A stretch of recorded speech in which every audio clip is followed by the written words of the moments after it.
What is going on, ladies and gentlemen? Welcome. Pardon the delay. We're going to keep it 100% with you guys in chat. I thought today was Tuesday. I don't know why. Actually, I do know why. Because Memorial Day was Monday, so it felt like the beginning of the week was Tuesday. And it felt like a Monday, because the beginning of the week is usually Monday. So I just threw out my whole entire fucking schedule, even though I made the show last night. I was extremely tired when I made the show, so I wasn't thinking straight. And then, yeah, I forgot, like, oh shit, yeah, that's right. I have a show today. Let me go ahead and do that. Even yesterday, I did American Waffle yesterday on a Tuesday, and it's usually a Monday show. So my whole routine was completely thrown off, and I apologize, people. I rushed here, and I got here as quick as possible. I also waited for people to show up and no one showed up. So it's just me as far as I'm aware in terms of a panel. So yeah, we'll have a little bit more downtime than usual chat to catch up with you guys, see what you guys are saying in regards to some of the topics that we're going to be discussing today in terms of Enzo, the Cucurella links happening, and the Joao Pedro links that are... I can't lie, people. The Joao Pedro links are getting very, very strong, but I'm feeling really, really positive about Joao Pedro at Chelsea. So we'll catch up with everything. But before we do, as usual, people, you know what to do. I shouldn't have to tell you, but I have to tell you anyways. You know, listen. If you like what you see, if you're a fan of giving away, you know, free items because it makes people happy, like Surfer here, be sure to smash up the like, subscribe to the channel as well, because it does help out with the algorithm tremendously. We're trying to get to 4K. We're very close to 4K. So yeah, go ahead and chip away at that. We're only like 30 something or maybe even less than that away from for the 4K mark. So really hoping to crack that very soon. And then, as per usual, people, memberships, 4 different tiers starting at 99p. Anything helps out the channel, keeps the lights on. All the memberships are appreciated. So yeah, check that out. All of it helps out tremendously. Surfer, how you doing, brother? I'm good. I'm all good. I thought you were just running late. I didn't realize no one else showed. I was. I was, but then I was like, all right, while I'm also putting things together last minute, let me see if anyone shows up. And no one showed up. It's been a long time since this channel's done a weekday Casually Chelsea show, so I wasn't expecting much traffic anyways, so it is what it is. There's a lot to talk about, so I'm just gonna get right into it and start off with, you know how the things run on this channel, Surfer. We're not always up to date. We're always playing catch up. So we're catching up with some of the news going on. And there's been an update with the Roman Abramovic situation. I don't know how much of an update we want to call it, but a little bit more elaboration as to what's been going on with the whole Roman suing the UK government or the powers powers that be in regards to what happened with the sale of Chelsea. So this was from The Athletic, I want to say back in April, and I've been saving it for today's show. And what we have here is that Roman Abramovich's lawyers have filed an application with the European Court of Human Rights against the Jersey authorities and their ongoing investigation into former Chelsea owner. In March 2022, and just weeks after Russia invaded Ukraine, the government of Jersey sanctioned the oligarch and began a money laundering investigation. The government of Jersey wanted to determine whether certain assets which they alleged were connected to Abramovich were the proceeds of crime. They also applied for a court-ordered seizure of assets linked to him and went on to seize more than 7 billion. Holy shit, 7 billion worth of assets. That's a lot. Oh my God. Wow. I didn't realize it was 7 billion. As far as I was aware, it was only Chelsea was an asset that they had. I mean, the government of Jersey, they're talking about the country of Jersey, I'm sure. Yes, not the little island off the coast. Yeah, not New Jersey, people. Not just New want Jersey. to point that out. Nothing to do with me and the state that I live in. It's old Jersey. Yeah, that's what it is. Old Jersey. That's what it is. But yeah, I mean, it's interesting to see that Roman's popping up in the spotlight a little more than before. I think now that things have cooled off, he's gonna be showing face a little more than before. Still really no update as to what's gonna happen with the charity he set up here for the and I say charity loosely, quote unquote. It's the charity for the victims of Ukraine, and this part too, which is determine whether certain assets which they were alleged connected to Abramovich were proceeds of crime. Let's be honest. I think you have to be incredibly naive to think that Roman got his money clean. And I think you'd be incredibly naive to think any billionaire got their money cleanly, including our own owners. I won't say what happened because obviously I don't know, but what? Listen, he didn't get it. He didn't make his billions from selling lemonade outside of his house. Oh, it's good. That must be really good lemonade if you made billions. Top-notch lemonade. I mean, Jesus. I don't think the owners of Arizona who sold their lemonade or iced tea for $1 a can were even made billions. Yes, they sold it to people called Schweppes, didn't they? The can says $1. Oh, inflation. It's actually 5. Yeah, it's actually 8. Yeah.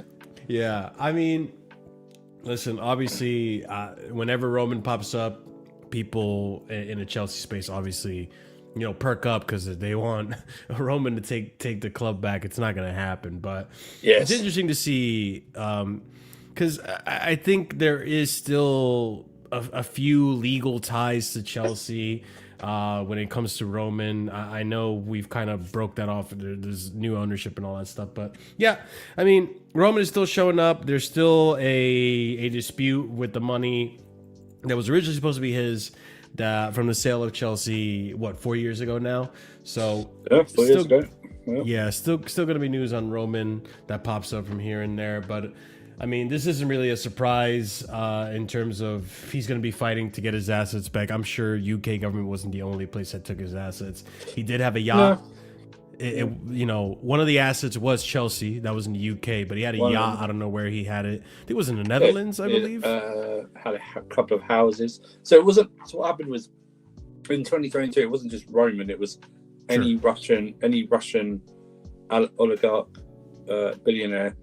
Had Did that include the Everton owner too? I think possibly. Yeah, had the UK anything in the UK that their assets frozen, so they can access them essentially. So all their bank accounts or anything, they couldn't move anything. They were banned from the country, or some of them were banned from the country. Like Roman was the visa and stuff like that. So they couldn't actually take their assets out of the UK. So they were basically what's a polite word for stolen? Sanctioned. I think that's the government term. Yeah. So they were sanctioned as part of the confiscated. I don't know. But yeah, it's part of the confiscated. Yeah, part of that. So So it's been 4 years of trying to get, whatever back you can, essentially. Yeah. I mean, Shawa, you got the right idea. No billionaire is usually clean. There's always some type of dirty work involved or some type of cutting corner or whatever. So, hey, I mean, I already know with the way a lot of fans have been hounding Blue Co, they're just waiting for the one dirty stain. I mean, listen, the vivid seats is only the tip of the iceberg, people. I'm sure there's going to be something dirty that pops up eventually, and a lot of you guys are going to be like blood-sucking hounds just waiting for the opportunity to remount the ownership on that. But let's not be hypocrites either. Nah, unless we win the title, the people won't care then. They're reaming out. They're reaming out the owners. Yeah, so they got the title. Who cares? That's what people will say. To be fair. To be fair, right now, with the ownership, the Chelsea fans are the least of their worries. When you have rivals and the government officials now hounding you down and scrutinizing everything you do, that's when things get a little shaky, in my opinion. So we'll see, man. But yeah, that's an update with Roman. Since we want to get into the meat and potatoes of today's show, I want to move on to the next thing, which is. Listen, when it comes to the ownership, Blue Co, I already know I'm not a fan of them, but I gotta give, not praise, but I gotta give kudos when it's due. And Sonia Bompastor, apparently, looking like they're going to back her and they're not going to get rid of her. There was rumors earlier in the season they're gonna sack her. She started off the season really bad, losing to Arsenal, losing to City. I think she ended up losing a trophy at some point too. I don't keep track of the women's sport, so I don't pretend to. But I know some people are interested in, since the previous director or the one who's in charge of the women's teams left, now Paul Winstanley or Lawrence, I think it was Lawrence Stewart actually, now taking over. We're getting this from Nizar Kinsella that senior figures at Chelsea view Sonia Bompastor as one of the leading tacticians in women's football, and that is one of the reasons why they back her. So good to see, and she is. If you look at her CV, she's done a lot in the game of football, and in terms of replacing Emma Hayes, she's probably one of the best out there. So good to hear that they're going to back her. Obviously, if you are closely following women's football, then you probably know better about signings and what good players to bring in and bring out. I believe Sam Kerr, this was her last season. There was Millie Bright, also her last season. I think she's retiring. Is she retiring from football in general or just international football? Retired. Yeah, she's retired from football in general. Yeah, she's been at the club for a while as well. Yeah, she's been, So I think a decade? Probably. Maybe? Somewhere up there. It's close to a decade, if not. So there's going to be some rebuilding that needs to get done. Not rebuilding, but at least reinforcing of the club at the women's side of the sport. And it's nice to see that they're at least going to keep Sonia. They're not looking to replace Sonia. I've not heard anything about replacing Sonia. I know it's a very weird one because her first season she did an invincible domestic treble in her first season. Europe has always been the one thing that Chelsea have not been good at. I mean, we always get but we always somehow end up. I know it's Arsenal this year, but we always somehow we always get battered by Barcelona, whether it's in the final or over two legs, like 8-2. This season, I think it was 1 cup. We were 2-0 up in the semi-final against City and lost 3-2. With like 5 minutes, we were 2-0 up with 5 minutes to go. In the league, it was a disaster, finishing third. I think the first time I think we won 6 leagues in a row or something like that. So, and there was like you said, the main person who was leading that or was overseeing the women's game has left, which is a big problem because it was like, well, why would you ask him to leave, or why would you allow them to leave when he's overseeing such a great part of it? They've been a shining light the last 4 years, especially because they've been winning leagues and winning cups and doing very well. So It's not helped by the fact that the men's team has been so bad and everyone's pointing fingers at the directors, rightfully so. And obviously, when they hear a director being involved with the women's team and stuff, it's very easy to just demonize. And again, I say rightfully so. Oh, the directors are ruining everything. And listen, Coco, I did go to I went to the Arsenal game at the Bridge, and to be defeated 3-0 at the Bridge, very, very sour taste in my mouth. And I left that game thinking, shit, this doesn't feel good. I feel like something really bad. And the Chelsea fans wanted her out. There was a lot of Chelsea fans. Yeah. I'd like to know why, after like the season she had in her first season, like when she won the domestic treble and was undefeated in the league. I would just like to know the reason why they want her out, because that doesn't make sense. I think a lot of fans are just really emotional. Maybe. You know what it is too, Surfer? I think it started happening around January, where I started seeing some of those tweets. And January for Chelsea in general was very, very tumultuous time. We had the protests started happening when Mheuka left. Liam came in, and things were going okay for the men's side of things, but I think people just weren't happy that Mheuka left, and you had a very mediocre protest during that Brentford game. Yeah, but that's the men's side. I'm talking about the women's side, because that's usually separate. You know what I mean? You know, I know there's a little bit of crossover here and there, but sure, that's usually that's even like a separate part. I want to know why they wanted her out. Was it the start of football? What was it? Because if you're in your first season, you win the 3 trophies and you're undefeated in the league. I want to know the actual reason.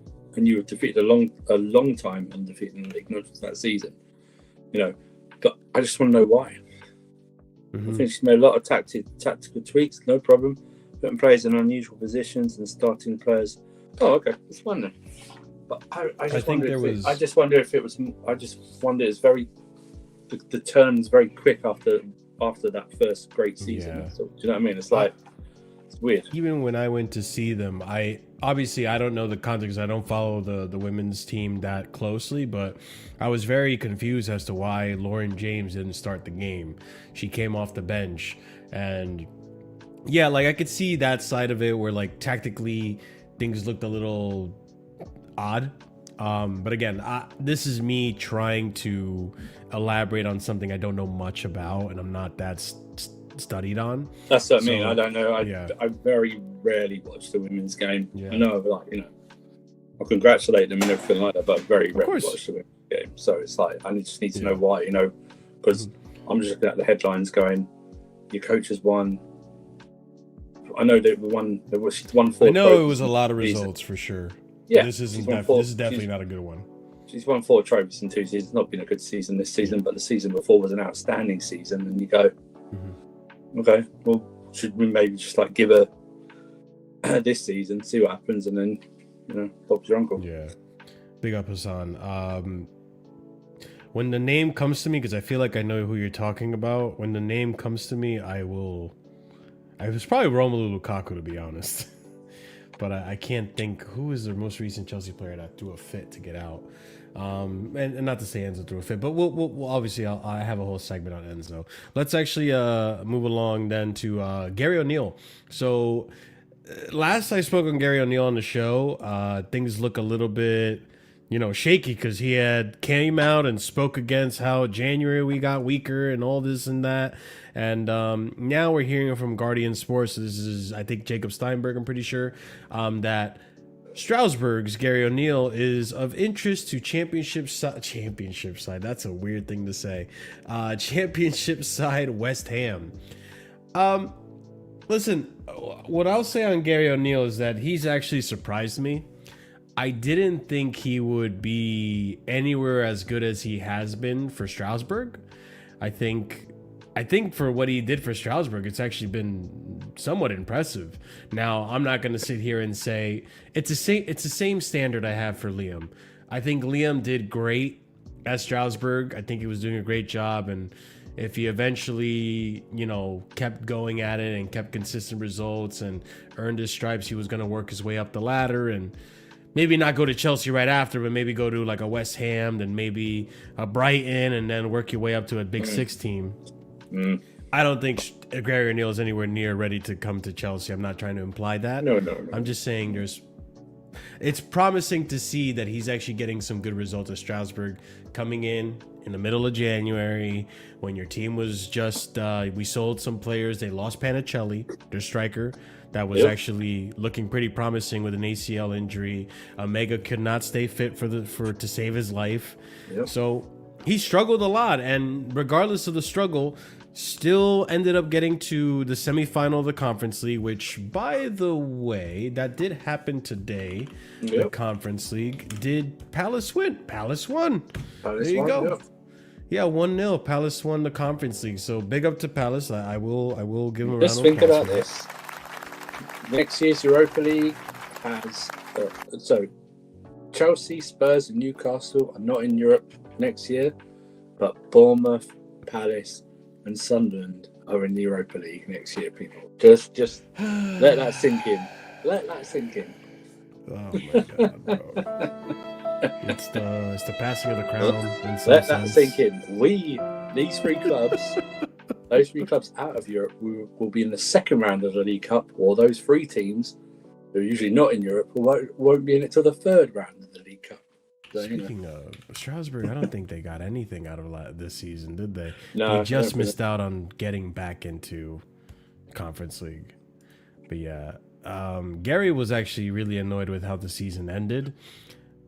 I don't think he's gonna get sacked. I don't even think he might jump ship.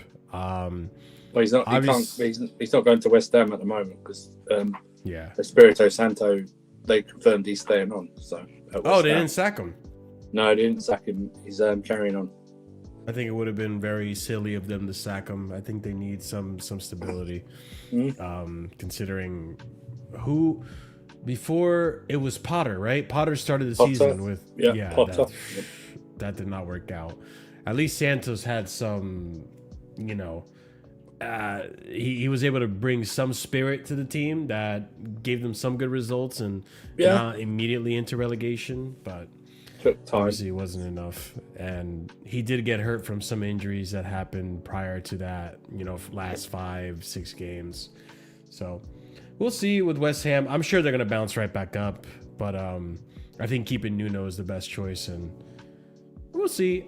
Gary, I do, for the sake of Strasbourg, I do think it would be best to just keep Gary there. I hope he stays there and keeps working with these players. And that pipeline, we got to keep it healthy. You know what I'm saying? Like, dear God, can't have a leak in the pipeline, or otherwise. I don't know.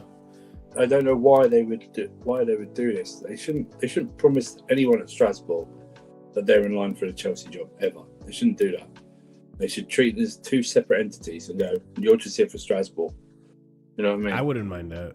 I wouldn't mind that at all. Because apparently they promised Liam Rosenior at some point he would be Chelsea manager. And that's just mad. Just mad. It's just too big of a jump. It was way too big of Massive. a jump. It's huge. Yeah. Especially for him, it was huge.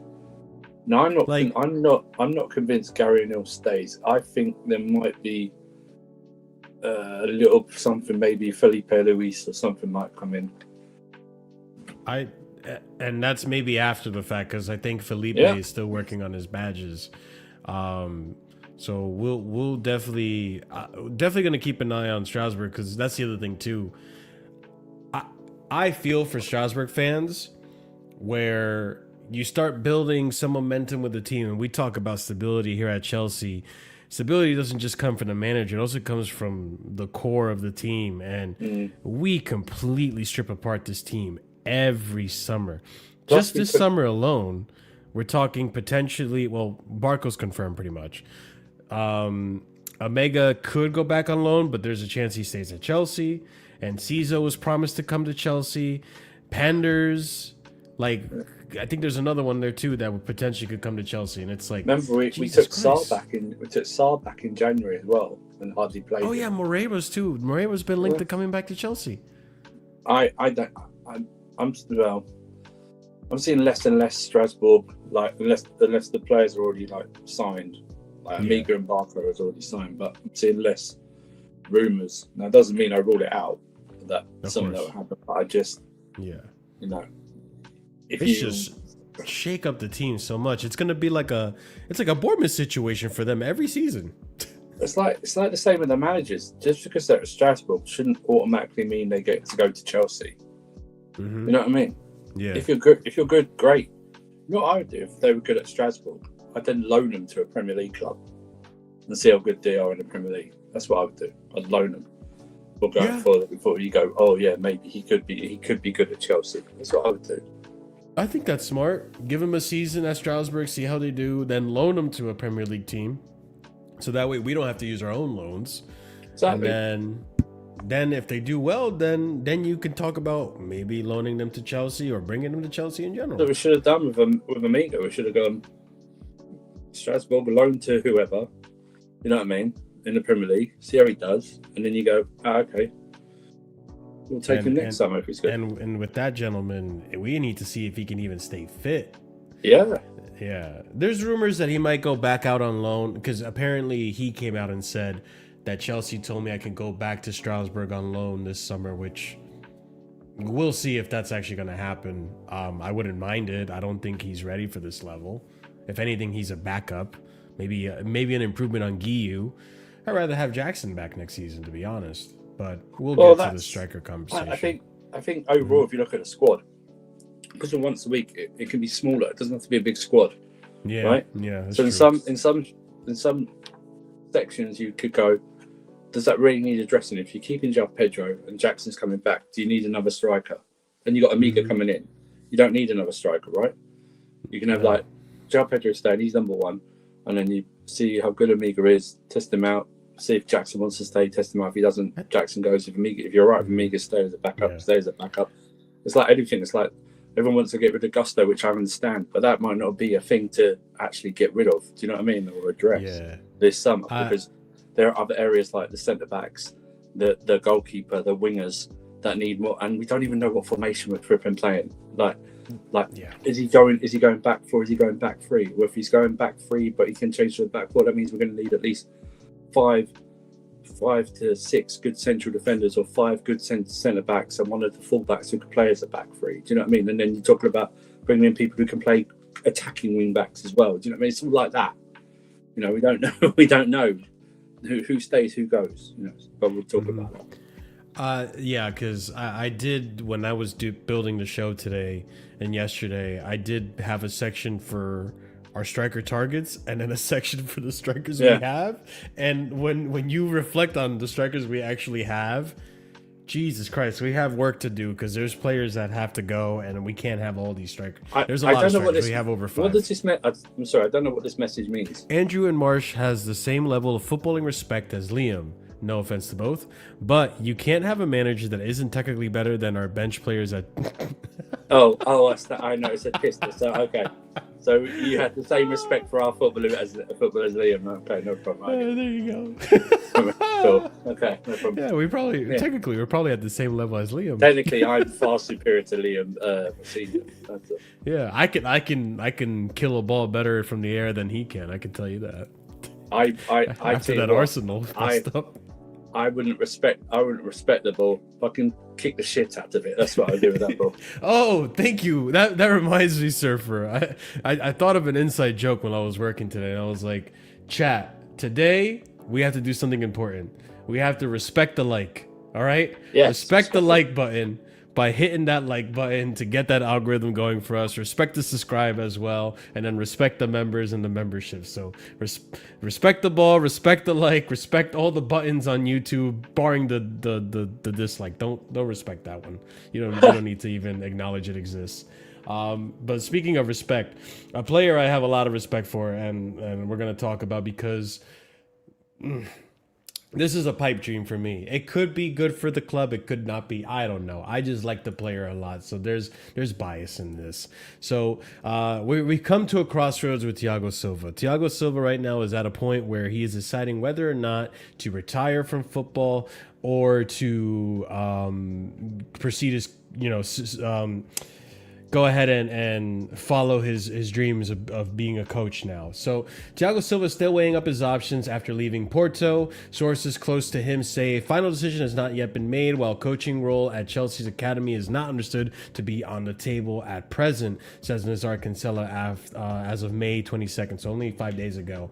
And then we saw here Thiago Silva is actually still pursuing his license for coaching. So he's still ambitious about coaching. He's still doing his, whatever he's got to do to get him. And then ESPN Brazil reporting that Chelsea want their former defender Thiago Silva to return to the club as a coach following their departure from FC Porto. However, AC Milan have offered Brazilian a 1-year deal to continue playing. I mean, obviously it's ESPN Brazil. They have their sources. I'm going to take this with a little bit of a pinch of salt, obviously, but what is true, what we know is factually true, without a doubt, is that he hasn't decided if he's going to retire or keep going and look for a coaching job. I guess what worries me a little bit is that knowing how this club is so anti anything that Roman touched, I'm just worried they're not even going to consider Thiago Silva. Not even that, Thiago Silva on his last season did come out and speak against how the club was run, and it was Bella actually. Bella Silva spoke, and I don't know if you remember that, Surfer, during that Pochettino season. Yeah. Bella Silva came out, and you know how the ownership is when you come out and speak out against them and such. So I don't know. I wouldn't mind it. I would love to have better defensive coaching in this team. God knows we need it. See, that's my problem, right? People go, "Oh, bring him in and he can coach the defenders," and I think to myself, well, are you saying then you're going to force him on to Xabi Alonso's staff? What if Xabi Alonso doesn't want him? Yeah, that's true. Xabi Alonso's bringing his own team. Are you saying he hasn't got anyone there to coach defense in his coaching staff? Is that what we're saying? Yeah. You know what I mean? I don't want that. I don't want that.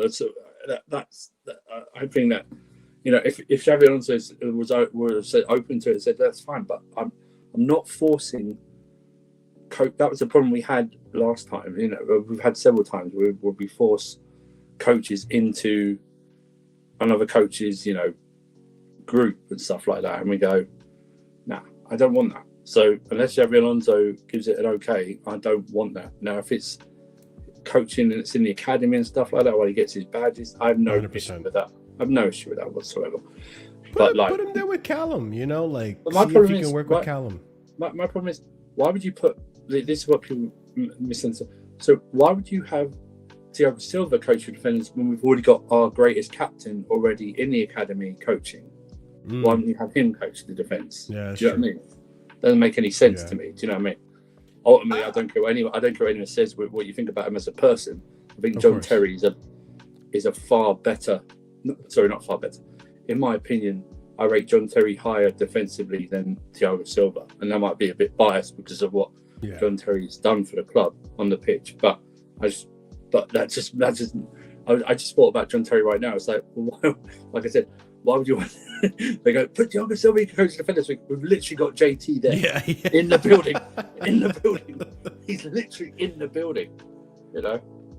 Yeah, no, 100%. I think just having him as a presence in general within the infrastructure would be beneficial. But you're right. I mean, we do have John Terry currently in the infrastructure, and they've got it right. We've already got people in like that stupid goalkeeper thing, Ben Roberts there, and that the guy from Brentford and stuff like that. Do you know what I mean? Bernardo Cueva. Yeah. Also, I forgot to take attendance. Chat. I forgot to take attendance. EE, are you in the building? Surfer's in the building. We got even Real Chicken Nugget Chris in the building. Pels, are you in the building? Natalie, are you in the building? Just say here in the chat if you're in the building, because I'm taking attendance today.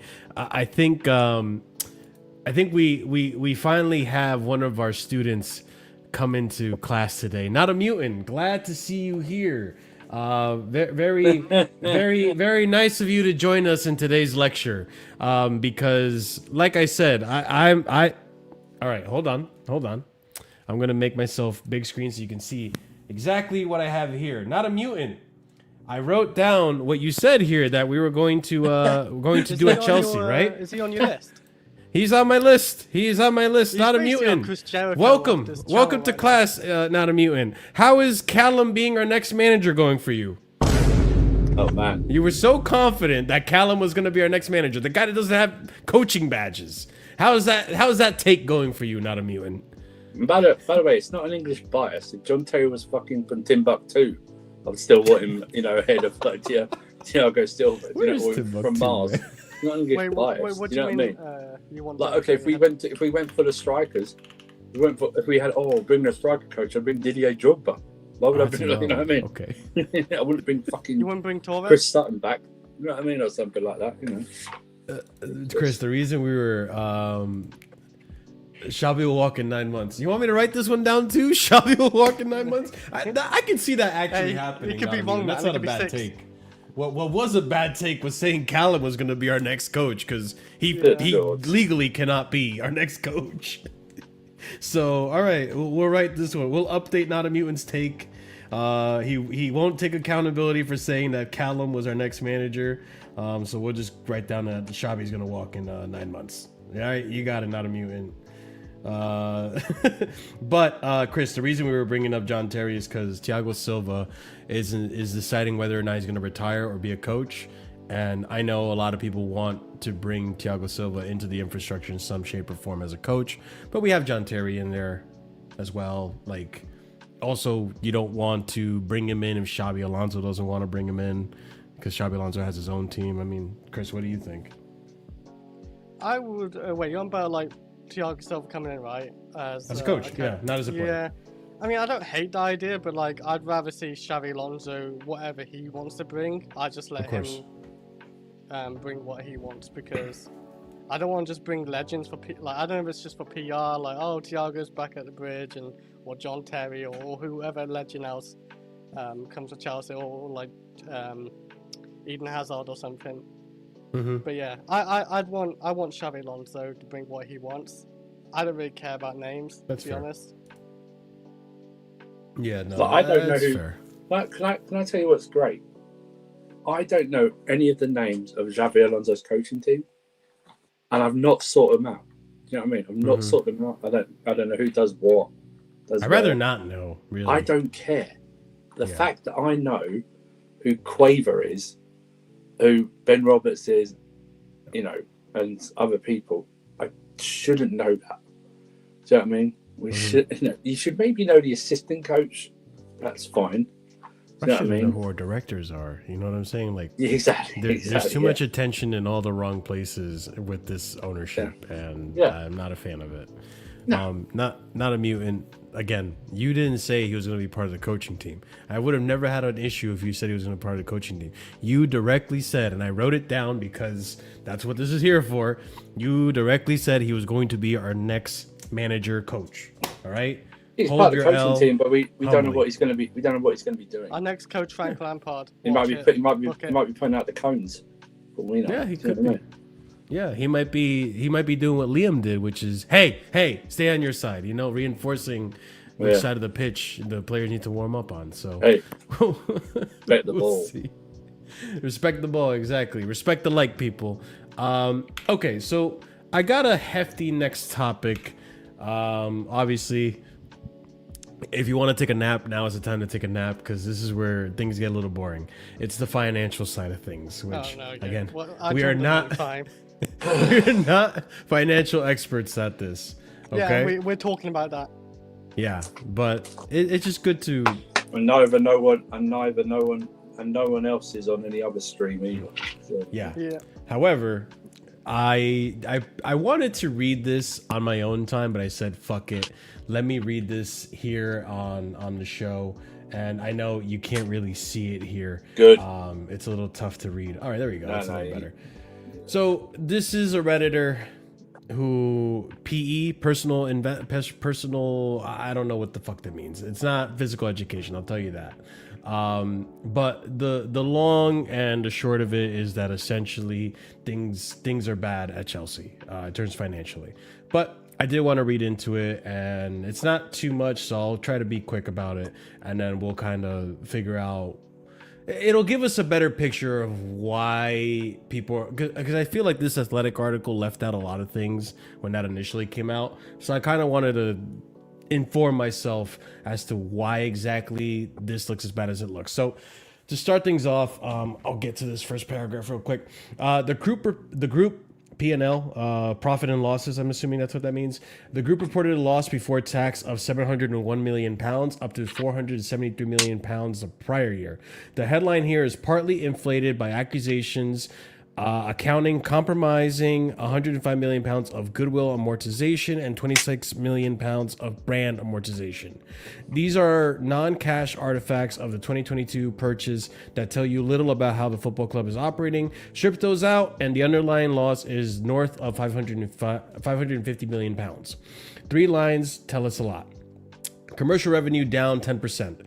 If you could judge ownership performance on a single metric, it would probably be this one. Broadcasting revenue is largely formulaic, league position plus match selections. Match day revenue is capped by the Bridge's 40K capacity, which we know, and we never actually reached capacity this season. Ticket prices aren't infinitely elastic. Commercial is the only revenue lever management fully controls. It's also the one ownership group specifically said they've transformed. American sports, marketing expertise, multi-club synergies, it went backwards. I think the commercial side of it is also the front of shirt sponsor, if I'm not mistaken, which we've been so neglectful on. Wage to revenue ratio at 81%. Now, I believe somewhere in that Athletic article that came out a few months ago, it stated that we probably have the highest wage bill in the Premier League. Not because we pay the highest wages, but because we have so many people on the books whose wages we have to pay. I have to confirm that at some point, but I believe it. I mean, we can't go we have a lot site. of players. That site's what's it called? I have it saved on my phone somewhere where it shows Topology? the wages. Yeah, I think that's it. Yeah. Like, hopefully it shows all players, but it just shows like you can have all these players, and maybe have the highest books of wages, but it's not paying off. Like, you may as well go for a smaller squad and higher wages to convince players to come, bigger players, bigger names. Yeah, which is what they should do this summer. Get rid of it all. We hope. In terms of the squad shrinking, because you don't need a big squad for playing once a week. You're only playing domestic competitions, so you take away a lot of wages. You're able to bring people in on bigger wages, but it covers it. You maybe even get rid of some big earners. You know what I mean? Something like that. Maybe that happens. It's true. Or, and like some people who are on 110 grand a week who don't deserve to be on 110 grand a week for the way they play. There's a few. And the one thing we can't let happen is getting rid of wages like Raheem Sterling and then just giving them to Ahmed for the brown envelopes. We can't allow that kind of behavior to happen at Chelsea Very anymore. much so. Yeah. So I mean, you think about it, right? Sterling's like 300k, right? If you had like Gittins, 350. Gittins, Delap, and Garnacho, I bet you them three actually probably surpassed Sterling's wage altogether. I don't know. I don't think so. You don't think so? Private equity. Thank you, E. I think Garnacho. Or maybe equalising it a little bit. Somewhere close. It might. I think combined, them just fall short of 300k a week. So I'm not 100% sure because you have to Topology. I don't know if. I think Garnacho may have just hit 100 grand or just under it. Gittins, I'm not 100% sure. I think Delap's under 100 grand. I'm sure. 100k? I mean, he shouldn't be over I 100, agree with what Surfer's saying. You get rid of like 11 players in this window and bring in 4 at a decent wage. I think you can have a good team. Bro, there's a lot of stuff. You can get rid of. You can get rid of a lot of wages, and you can bring in and pay people a bit more because the squad size isn't going to be that big. You know what I mean? Yeah. So you get rid of like the 2 goalkeepers that I don't know how much Sanchez. I don't think he's on a lot actually saying that. No, stuff like that. You bring you get Neto. Neto's on 160, isn't he? A week or something like that. Neto. He's on 160, something like that. I think he's on 160 or something. Pedro, Neto, Topology. The Topology isn't like accurate, but it's close. One of the better ones. Yeah, exactly. Pedro Neto, Please, can we stop this? Can we stop this? Who's going to buy our players? Have you not learned from every summer how we make? We do this every summer. I know. Who's going to buy our players? People forget. What I will give them credit for is that they sell players. You're right, by the way. They sell players very well. Yeah. Okay, they sell players very well, and they sell them mostly for profit. Yeah, so none of you guys would have sat here last summer and said we're going to sell Madueke for how much should we sell him? 70? 52 million. 52 million? None of you guys would have thought that was possible, and we did. and Joao Felix as well. None of you guys thought we would sell Joao Felix for close to what we bought him for. No, they sold Kai Havertz was around 70, I think. Yeah. Well, I mean, with the Premier League winner, I think it adds one thing this club is good at is selling players, which is why we broke the transfer record for outgoings last season. So they're good at selling players. Let's not do this, remember, because first it was which manager? This is not me back in Blueco, by the way. This is Blueco out. Even whatever they do this summer, even if it's a good summer. The goalpost moved, right? Oh, Xabi Alonso is not a type of coach who's going to join Chelsea. He joins. Now it's which players are going to join Chelsea, and it's like, yeah, maybe it's not the big names that you think about, but there will be players who join Chelsea because we're in the fucking Premier League. It's the most watched league in the world. Yeah.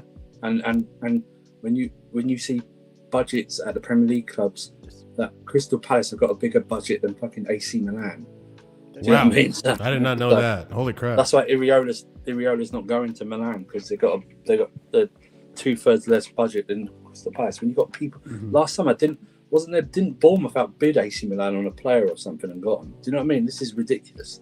Do you know what I mean? So let's be sensible. I know we're emotional. We don't like the ownership. I understand that. But this all, who's going to join? Who are we going to sell and stuff like that? Look at the past. You look at the past to see the future. Do you know what I mean? We're very good at selling.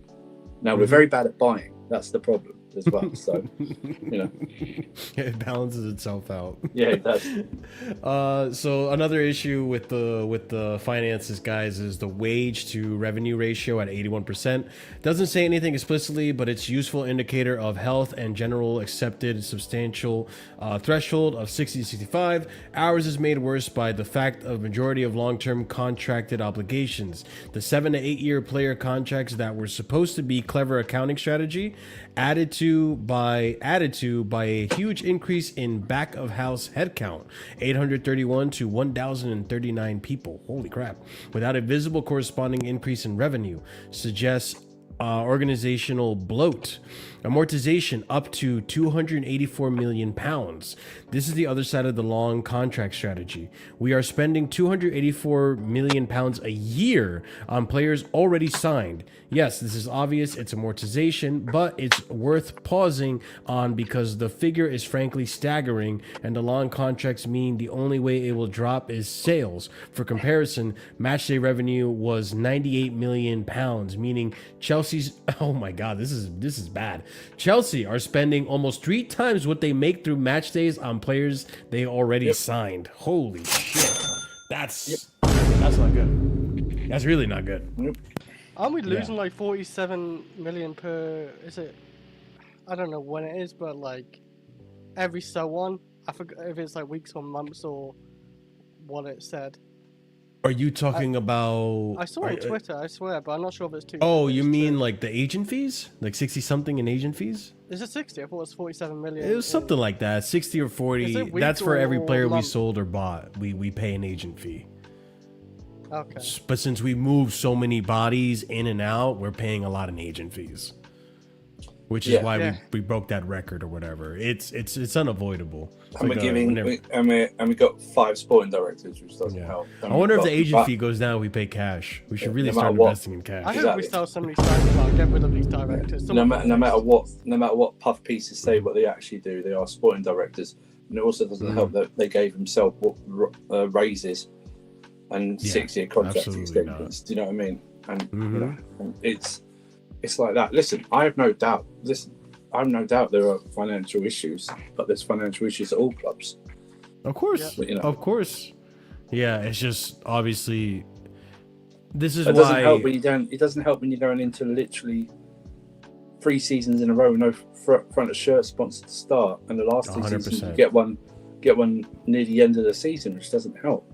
They have to swallow their pride and go, okay, we're not going to get the 60 million they want. someone's offering 35, 40 for a couple of years, just take it. Just take it and go. Do you know what I mean? Just take it, and in 2 years' time, hopefully we're in a better place where we can get like a bigger sponsorship deal. Do you know what I mean? And stuff like that. You need to do that. I think it's like Club World Cup what they relied on though. That 100 million boosted it. But even based on Club World Cup, even that money wouldn't have covered even the amount of amortization we're paying.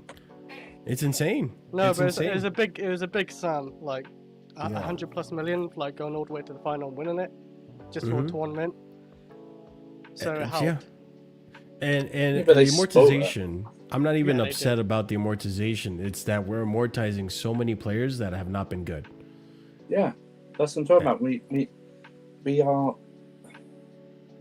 Yeah, we're buying too many. We're buying too many players. We're buying too many players.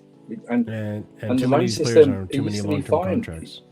It used to be fine under the old loan system when you could loan about 40 players and get fees in for them and stuff like that. But the loan, there's no restriction on the loan, so there's actually no point of having this many players on the books. Need to get rid of and cut your losses on some of them and go. I agree. It's not worth it because it's financially it doesn't make any sense. It's like paying someone. You run a business, and you pay someone just to sit in a home, essentially. Do you know what I mean? In terms of equity for the club, Clearlake injected £450 million this year, so 2025, 2026, via share premium, taking total investment to $2.9 billion since they've come in. This was a discretionary investment for growth, but a capital call to keep the business solvent. This is made explicit in the going concern note. In both the base case and downside scenarios, the club requires additional funding from ownership group to meet its liabilities. From Clearlake's perspective, the £450 million probably kills any chance of strong returns on investment. Mid-hold equity injections are brutal on the metric they care about, internal rate of return, which, it looks like they're making a loss right now. Debt. So this is the big one that everyone cares about. Chelsea carries $1.4 billion in group debt across 2 facilities. The senior debt provided by HSBC and JP Morgan sits at the operating level. $794 million at 3.25% interest, I believe, plus SONIA, Sonia, I don't know what the fuck that means. Maturing July 2027, so I guess due July 2027. It's a solid piece of debt, fairly priced, relationship leaders, conventional terms. The one to watch has always been the Aries preferred facility at the holdco level, meaning Blueco. Currently, £596 million PIK at 7.5% interest plus Sonia, secured against the equity in club holdings and a floating charge overall assets. PIK means payment in kind, which means the interest doesn't actually need to be paid, but anything unpaid goes to the loan balance, which in turn commands higher interest.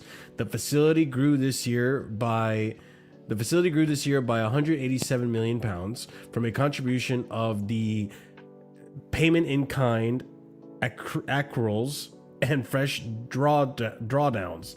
This is shown in the accounts where interest payments are up 45% in 1 year, now at 1.6 times the match day revenue. Debt maturities tell you that Clearlake's strategy was the debt maturities tell you what the Clearlake strategy was.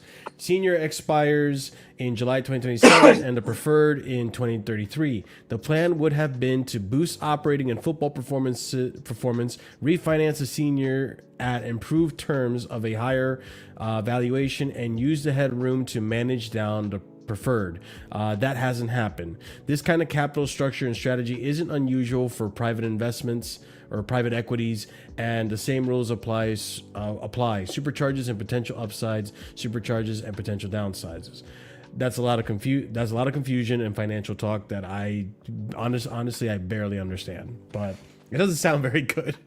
In conclusion, the terms Clearlake secure at refinance next year will effectively mark the investment to market. If the valuation new leaders underwrite comes in below what Clearlake has put in, the gap between investment and value becomes visible for the first time.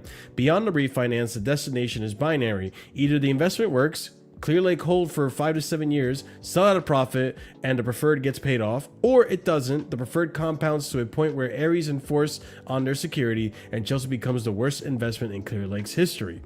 Aries' security is over the equity in holding structure, but enforcement would mean inheriting a club that still owes $794 million to HSBC and JP Morgan, or more likely whoever provides the refinance. And Aries are credit investors, not owners. Their incentives would be recovering principal, not building for the future. That means selling players, cutting costs, extracting cash. All this is a long way of saying why fan protests won't do anything. God damn.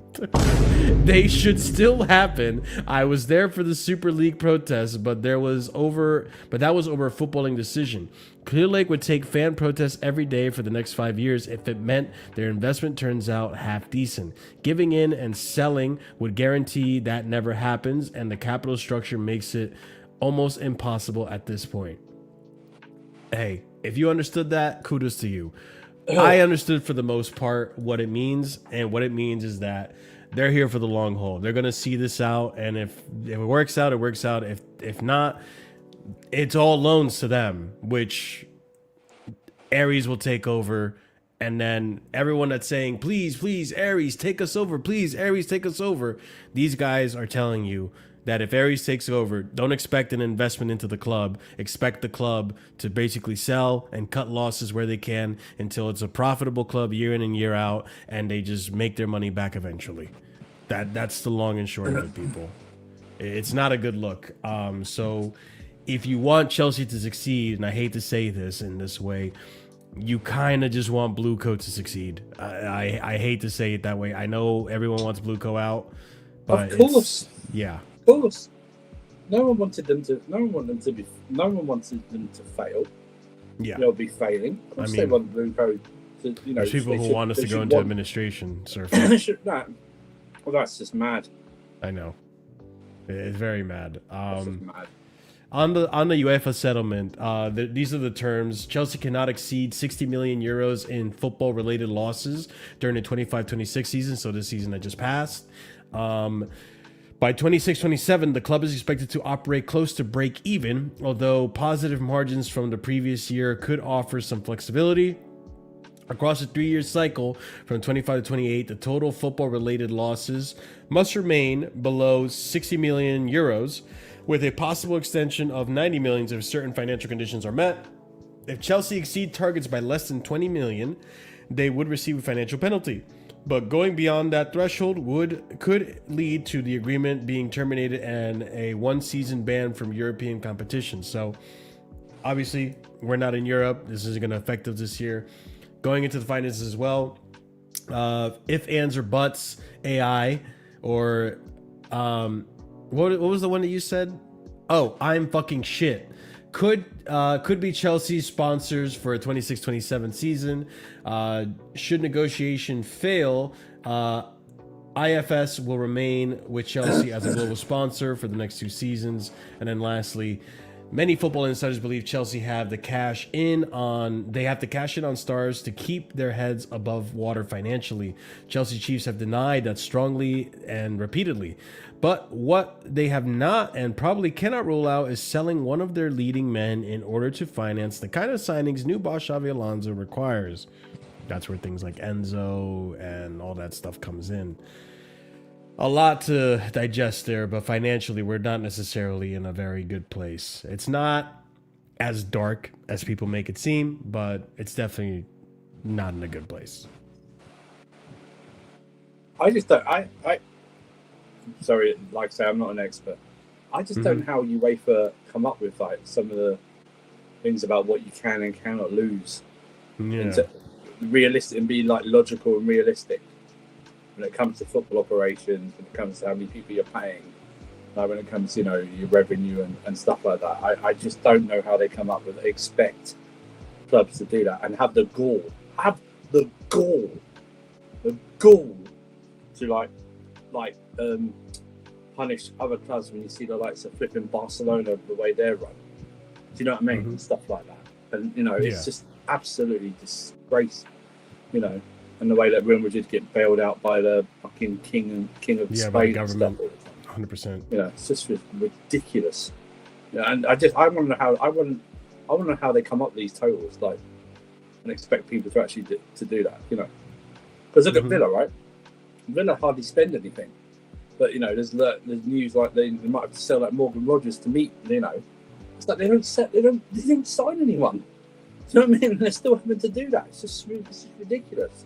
It's the same with the Premier League and stuff like that. It's like what they should do is they should make the owners put aside like a certain amount of money, like always, that they can't touch. That's just for the club if it gets in trouble or something like that, you know. Agree to realistic like losses and stuff like that. Because football, if you're an owner, you don't get into football to make money. You shouldn't. You shouldn't get into football to make money. It's just not realistic overall. Do you know what I mean? Yeah. It's just not. I think I genuinely feel that they thought that the way sports are run in America is how it's run across the world, and they're learning the really hard way that it's really not. It's very different in the UK than it is in the US.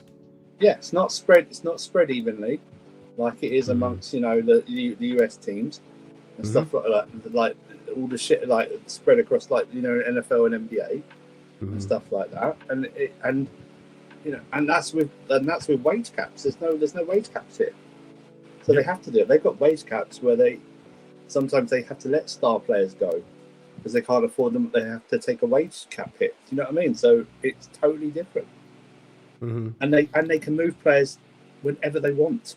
We can't here. The player has to agree. That's the thing. Yeah, and stuff over there. There's trades and some sports. Like there's protection from relegation. And there's a draft system. There's a draft system. Oh yeah, true. That's another big one. Look at NFL. If you pick your right quarterback, you could, and he's a good quarterback, you've got him on a rookie deal for 5 years. For 5 years, you pay him, like, in terms of NFL, peanuts. Absolute peanuts you pay him for, and you can spend it on you can spend for 5 years on other areas of your team before you have to pay him the big contract in the 5th year. Do you know what I mean? So it's totally different. Yeah, and speaking on the financial side of things too as well, from what I understood previously as well in terms of the agreement with Aries, is that obviously they're not gonna get from us.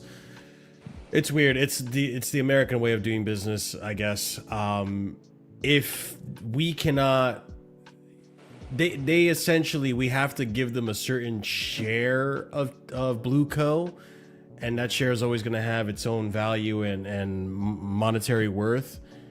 If it needs to get to the point where Aries now becomes the majority owner of Blue Co. to offset what's owed to them and pay off these loans, that's essentially another way that Aries will take over. Again, I have to do more of my research. Like Hassan said right there is a summarized version that maybe is in more plain English on the Discord, so go ahead and join the Discord so you can read that up, because I have a headache from reading that.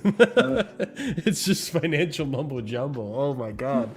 And then we want to pretend that certain people on Twitter who we've never seen the face of, who are using AI to get these talking points, don't know what they're talking about. I would just everyone knows Joey, right? Joey's into finance and stuff like that. He seems to follow this. I'll follow what he says. But I mean, I follow what he says, you know, when it comes to something like this. So. Yeah, we're fighting to get Surfer's soul back from the brown envelopes. So first of all, that's your rookie mistake for even thinking I had one to begin with. So that's your rookie mistake. Souls are a distraction and weakness. You know what I mean? That's what it is. You know. That's what Surfer said after he lost the battle in Mortal Kombat, and that's where he lost his soul. I'm the guy who watches horror movies who roots for the bad guy. Yeah. Oh, you sound like Chris. I'm just root for the bad. Yeah. Oh man, but that's essentially the whole financial situation. It really is as bad as people say it is. And that gives us, I guess this what's helpful about this, it gives us a more transparent look as to why it's as bad. And I think the big chunk of it is the amortization.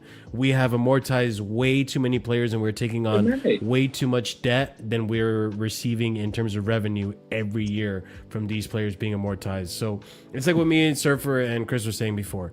Cut the fat, cut some of these, obviously you still have to pay out the contract. You still have to amortize and everything. But you sell some of the players to kind of offset the yearly or the annual amortization that you have to pay. And it'll help. Get a front of shirt sponsor ASAP. Like you must. And I know right now it explains probably why they're not in a position to invest more into a stadium, aside from the fact that it's very complicated. I think until they fix up the financial situation year in, year out, I don't think we're getting any new stadium, any upgrade, or any expansion anytime soon. It's sad to hear, people, but that's just the reality of it. So Chelsea is a very unique club in that situation in terms of like a lot of clubs like United, even though they didn't get Europe last season, can rely on that revenue of having, and that's the other thing too. We don't even charge the highest tickets fees. I think it's Arsenal. And that being said, you look at Premier League champions, so they deserve to. I'm not going to call them Premier League champions. I'm just going to call them Arsenal. Okay. They benefit from their revenue from the stadium, and we just don't. It helps us a bit, but you saw that number, people. It's in the 200,000 or 200 million, whereas we're only getting 80 million or so from our match day revenue. Clubs like United can go without Europe and get that revenue. They get pretty good revenue from match days, not us. So it puts us in a really difficult situation. But yeah, let's Marshall, we need to be on our knees for oil countries to save us from tyranny. Honestly, and I shook my finger no before, because I don't think oil countries in this moment of time are our best investment. I'll be honest. Look at what's going on in the world. Not at the moment, yeah. Yeah, we probably need to invest more into AI companies or something like that. I don't know. Water or ram farms or windmills. I don't know. Anything but oil right now. It's not the best at the moment. Bitcoin. Yeah, we'll extend our deal with Bing X or something. Christ. Yeah. I don't know. Crypto. Okay. We're gonna move on to the directors. Because maybe, just maybe, they have learned from their mistakes.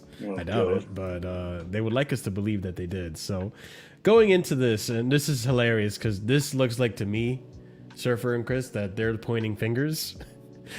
Matt Law reveals the true roles. They don't tell me they don't go on social media or watch the streams. Now they're coming out with their, oh no, does this and he does that. So how long have they been around and we're only just hearing about this? 4 years, yeah. It's like, okay, sure. I love how the first one is when Stanley not responsible for identifying targets. Sure. Of course, yeah, sure. So according to Matt Law, the true roles of our directors. Here's each role, right? According to what he knows, Win Stanley is not responsible for identifying targets. His role is the delivery of targets, contracts and sales, as well as medical and player support. Listen, even then, I've criticized, and Surfer's been here, Chris has been here. We have lambasted the negotiation tactics here at this club. Yeah, because our owners have to step in to win it over. Yes, like every time. Enzo. Stewart. He's responsible for budget planning and style of play. Why is he responsible for style of play? Why is he responsible for style of play? He's got nothing to do with it. He's not coaching. No. He's not coaching the players. He's got no experience. What was Delap's style of play? Exactly. Shit, that's what his style of Let play me look at that summer 25 window. What style of play were you trying to achieve? I just want to know. And medical. They fucked up on Lavia. Both of them are responsible for medical. So they're both on medical. Yeah. They didn't look at Lavia too well. Sorry, can I just ask, when did they get their medical degrees? I just want to know about this. Are they massaging the players? Yeah, they're putting a plaster on your kid. Putting a plaster on your kid who's cut his knee. It's not medical. You know what I mean? Oh my gosh, man. Now, Shields is apparently the one responsible for identifying targets through scouting, or your previous ties with City, that we'll call it scouting, as well as planning the first team squad, heavily involved with loans as well. Fuck me, if this is actually true, these loans have been horrific, bro. Oh my days. Jewel is also responsible for squad identification and scouting, but both Chelsea and Strasbourg, which I knew he was involved in both clubs, but he's the head of scout and identifying squad issues and shit. Follows, who we just got from Liverpool's old team, is responsible for data, scouting, background checks on players. Well, I can't blame him for Garnacho. He was here after Garnacho. An area of which Chelsea are likely to lean heavily on this summer. So just remember this, people, because this is hilarious. Also, this happened recently, according to Ground Guru, this source here. He said that apparently Chelsea have removed 3 senior figures from their men's first team loans department in a move to the club describes as strategic development. So this is Shields department. So we'll see. According to Chelsea sources, honest discussions were held within the hierarchy to determine what lessons would be learned from a season that had unraveled and what was needed in the dugout and on the pitch to ensure that mistakes were not repeated and the expectations of ownership and supporters could be met. The Athletic also saying that pretty much the entirety of the directors, barring Follows, were in the process that led to Xabi Alonso's appointment. Also with Follows, sorry, who is still integrating to Chelsea following his appointment in November, playing a supporting role, which we already read, is according to data. He does all that stuff. Chelsea's sporting leadership team is not going to change. Blueco are happy with the division of labor that sees Paul Winstanley handle transfers and contract negotiations, Lawrence Stewart's function as more of a technical director, Joel Shields and Sam Jewell lead talent identification, and recent addition of Dave Follows in charge of data, scouting, and player background checks, which is accurate to what Matt Law was saying. So that last message contradicted the previous one. Which one? This one? What did it say? What did it say? Winstanley and Stewart do? Handle transfer and contract negotiations. Lawrence Stewart functions as more of a technical director. So the team building handles aspect transfer. Yeah. Whatever. So it's somewhat in line with what Matt Law is saying. Liam Toomey had the following to say. The word coming out of Chelsea is that they were the ones who decided to give or offer Alonso this manager title rather than head coach in recognition of his status in the game. The authority that he projects, the kind of aura... the kind of aura around him, which I believe also came through when they spoke with him about this job. I know Chelsea don't believe that there is a particular difficult... This is rich. I know Chelsea don't believe that there is a particularly difficult structure to work within. But the track record of the last 4 years suggests otherwise. And I think within the context, it is only natural that Alonso would have had questions, quite a lot of questions, about Chelsea as an organization, about what he might have been walking into, as well as the squad and the football challenges that he will be faced with. Not a difficult environment to work in, apparently. We'll see. Matt Law saying that he was told it'll be a more meaningful role. He's not going to be handed the keys, but he will be very much an equal partner. And I think he's referring to the directors. He won't be sort of below the sporting directors. He will be on par with them, which I don't think in reality the other head coaches, I think, have been a level down from the sporting directors. So that's a big change. I also just think that the title of manager sends a really strong message to the dressing room, as well as who's actually in charge. You know, the title itself says everything. Blueco did not believe Chelsea is a difficult environment to coach in, contrary to the view of many outside the club and the record of coaching instability at Stamford Bridge over the last 4 years. Chelsea believe they have learned lessons from their past mistakes. They recognize this season did not meet expectations or ambitions, and they want to accept responsibility. The ownership and leadership understand supporter frustration. Alonso will work extremely closely with the sporting directors this summer. And then this is what they pretty much said in the program. Do I want to read it all? after I read the whole financial thing, I don't really want to be honest with you guys. I wouldn't But blame you. the long and short of it is they don't seem to really take much accountability in regards to how the season's gone. So what I will do is scroll slowly so that you guys can read it and pause it at your own time. But yeah, this was pretty much the match day program for the last home game of the season. And yeah, it didn't go down too well with fans. And I think fans wanted more vim out of players and all that, but let's be honest, it can't just be, you can't just be polarizing in these kind of positions. You got to kind of work with what you got and make progress towards where you want to make. That's where I kind of stand on all that. But hey, to each their own.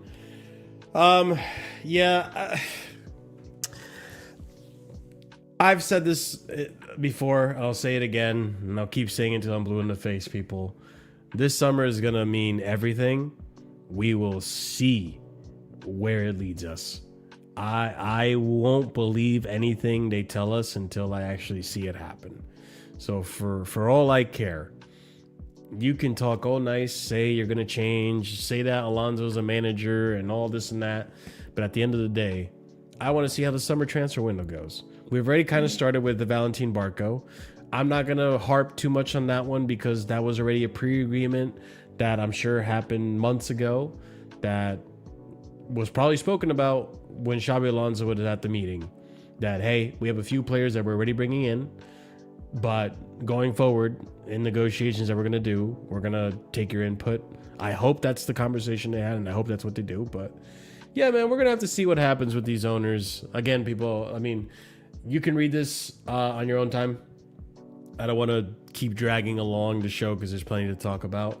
But yeah, guys, I mean, after all this mumbo jumbo that we just read, are we any more confident that anything is going to change?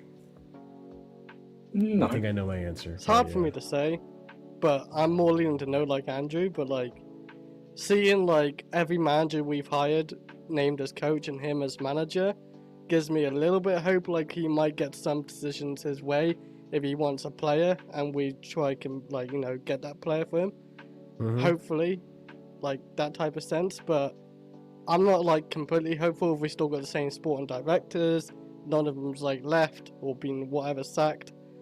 So yeah, and we gotta do our talking on the field instead of just oh, we got Xabi Alonso, we're gonna do changes now. Yeah, we're gonna like buy these players or whatever. Yeah, I have to wait after summer really as well.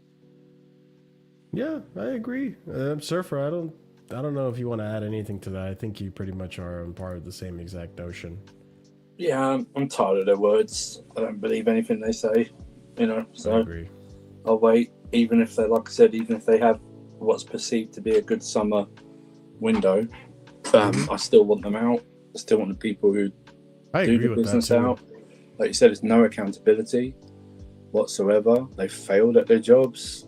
They've had more failures than successes. Let's be honest. Yes, I'm not expecting 100% transfer record, but when you blatantly are the way you spend what you spent money on, and it has led us to this situation where we're not even in Europe, not even in Europa League. When you bought some of these players are absolutely shit.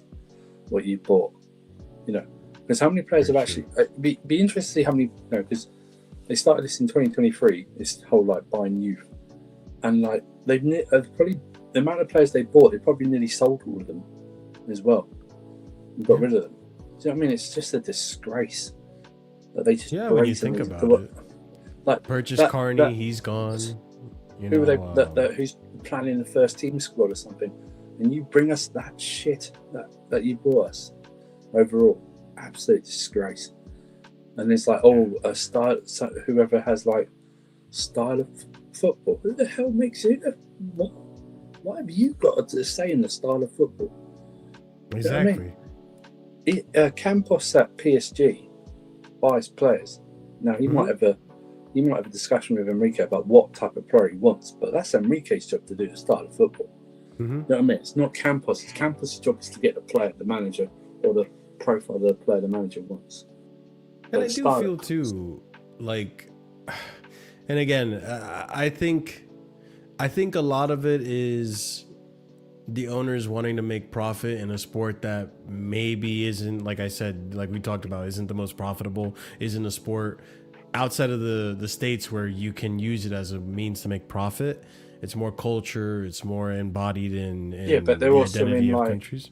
But they're also, we're talking about NFL stadiums particularly, we're talking minimum probably of 60,000 seaters.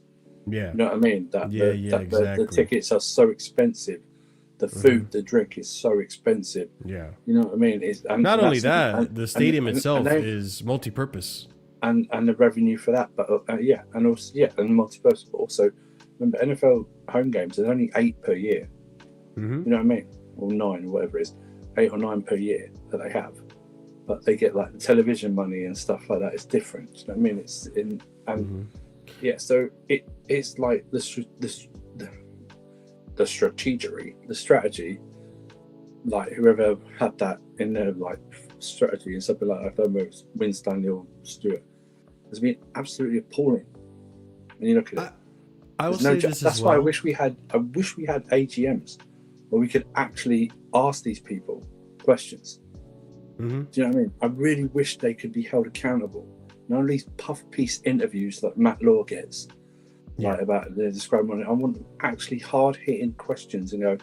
I'd actually ask them, justify why you've still got a job here. Justify it. I'd want them to justify it. Why? Justify what made you give yourself 6-year contracts. I'd ask Barley and Bowley. I said, what made you think that these guys were doing a good job to get 2-year contract extensions? 6-year contract extensions. For what? For what? All this like, we'll buy the best in class. Rubbish. You haven't bought the best young players at all. How many young players have they bought that you've actually gone, oh, okay. Maybe what, 3? Yeah. And then they're not cheap. I'm not talking about buying like Esteval for 8 million or Hato for 7 million. You're coughing up 40 million for Hato, 40 million for Esteval. What's it? 25 for Santos. 55 like for that. Gittins. It's Exactly. who's the other guy we bought as a left winger for Man United? They tried to get him. He's coming this season. Garnacho? No. He's supposed to go. He's a youngster. He's quite talented. I hear. I forgot his name. It just dropped out of me. Like he was going to Man United, and we bought him for like 40 million. I think 40, 50. Quinta? No. I don't know. He's a left Kenda, winger. right? Quinta? Quenda, yeah, Kenda. Quenda, Yeah, yes, Kenda. Quenda, yeah, it's like that. Like, we didn't exactly scout him. We saw Man United going for him, and we outbidded them by 5 million, I think. But it's still a point where it's like, I really wish these journalists would just sit down and literally ask them. You know, they're not going to because they'll fall out and they won't get puff pieces to do. But it's like they should really hold AGMs. They should be held accountable. You know what I mean? Really, they should be held accountable. They should be asked questions that really make them uncomfortable. Having to explain why they've done this. You know, what they saw in signing some of these players when we knew they wouldn't turn out that well. Spending so much. Spending like 95 million on Gittins and Garnacho. Yeah, you know. that makes no sense to me. I do hope that, like I said, this notion that they're putting out there that, oh, he's a manager now, and again, I hope it's true, because one way to look at it as well is that if you're giving him the title of manager, you're giving him more responsibility and taking away responsibility from the directors, which could potentially, like, again, if they're getting less work, hey, this is the one way of looking at it. You guys fucked up. I'm going to get a manager now who is now going to be in charge of this part of that was your job. I'm going to give it to someone else now. He's going to be responsible. You guys have now less of a workload. If you fuck up what you have as your workload now, you're in trouble. I hope so, because listen, as much as Blue Co we don't like and stuff, I don't think there's a bone in my body that believes like Bali can go into that stadium and think everything is okay. Yeah, I don't know how he can. I don't know how an investment. There's no way. I don't know how investment people, even Bowley, who is part of other sports franchises, no matter how different they are, look at this and have the people that are running it, essentially, because they're the owners, they're not running it day to day. You know what I mean? It's and look at this and go, yeah, I'm okay with how it's gone. Really? You're okay with how it's gone? You're 4 years here, you're averaging a league position of 8th. And for the second season, for a second season out of 5, it will be, you're not even in Europe. You're not even in Europe. You haven't got a front of shirt sponsor again for the 3rd season, coming up for 4th season in a row. Do you know what I mean? Your recruitment is horrible. You know, you got rid of you fell out with a good manager and let him leave because of egos and stuff like that, because you didn't back him in the summer. The only reason you got those contract extensions was because of the manager, and you didn't even give him an extension on his contract. You know what I mean? Always. Yeah, or raise. That's what I mean. And that's what I mean. It's nothing. No accountability. And they're an investment thing. They handle hundreds of billions a year, and you look at it and go, how? Yeah, I don't know. I would lose my mind if I was an owner and I'm hearing chants of "fuck off Iqbali" or "we don't care about Clear Lake" and all that. Like, hey, something must be going on. The fans aren't happy and the results aren't good, and we're not in Champions League again. That means there's no extra money. Like, when's the last time you saw Stamford Bridge empty on like the 70-odd minute? Yeah, or there's hardly anyone there. Like, Surfer, I read it before. I forget who reported it. Maybe it was Nizar or Sky. I forget, but they reported a month ago that not once this season has the bridge been sold out. Yeah, why should it be? Yeah. Now, when you say Has sold it out, not been sold out? You mean not like? Do you mean not filled or actually not sold out? Like not all 40,000 seats were actually. Let me see if I can find the tweet. There's a lot of difference because we're talking about a lot of season ticket holders and stuff like that. Did not. I mean, we've seen people leave around 80 minutes or so, a bunch of Chelsea fans when it's going badly in a game, but I mean, like, they didn't sell all their tickets. Okay, let me see. I think it was Matt Law reported it. What, in Premier League? Yeah, he reported. I mean, this is on Reddit. It's not the exact article. But it was Matt Law. No, but Matt Law originally did say it. I can't find the article right now. But the headliner was Chelsea haven't had a 40,000 attendance yet this season. The last 40,000 K attendance was opening day of 23-24. So that was the Pochettino season. They have not had a 40,000 attendance since then. Mm-hmm. So, yeah, that's also damning in itself.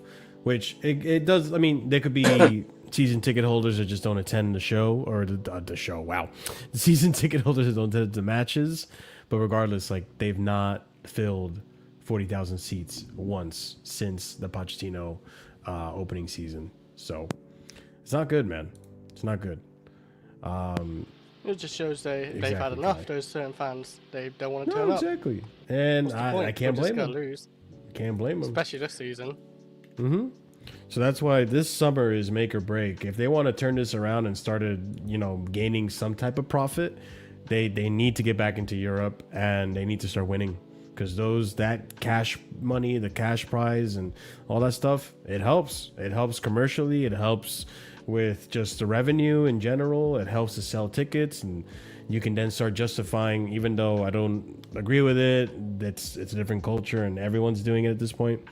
You can start selling tickets for a little bit more. And the fans will be like, you know what? Chelsea's becoming a premium. I need to pay a little more. I don't think the fans will agree, but that's an argument. They won't agree. They won't. Of course they put up ticket prices after this season.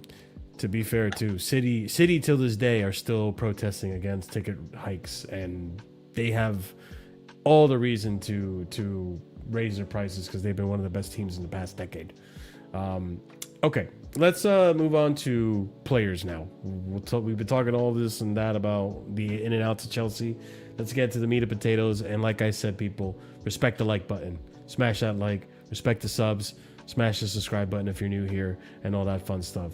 Let's get into Cucurella. First and foremost, there's been a lot of rumblings on Cucurella, not as much as other people, but like there's been a good amount of rumblings on Cucurella. So first things first, from Simon Phillips reporting on the 17th, so 10 days ago, that Xabi Alonso has spoken to Chelsea players and wants to keep Cucurella and Enzo Fernandez. Keep that in mind as we continue on with some of these reports. Sky Sports Leo saying that Atletico Madrid want to sign Cucurella from Chelsea this summer. Barca retained interest in the player as well. Matt Law is saying that Cucurella, I'm not sure that he has the profile to fit Xabi Alonso's game. Alonso seems to prefer fullbacks who are comfortable on the ball rather than those who are always on in movement around all the pitch. I'm just not sure what Cucurella's style of play and personality would suit an Alonso given what we know about him.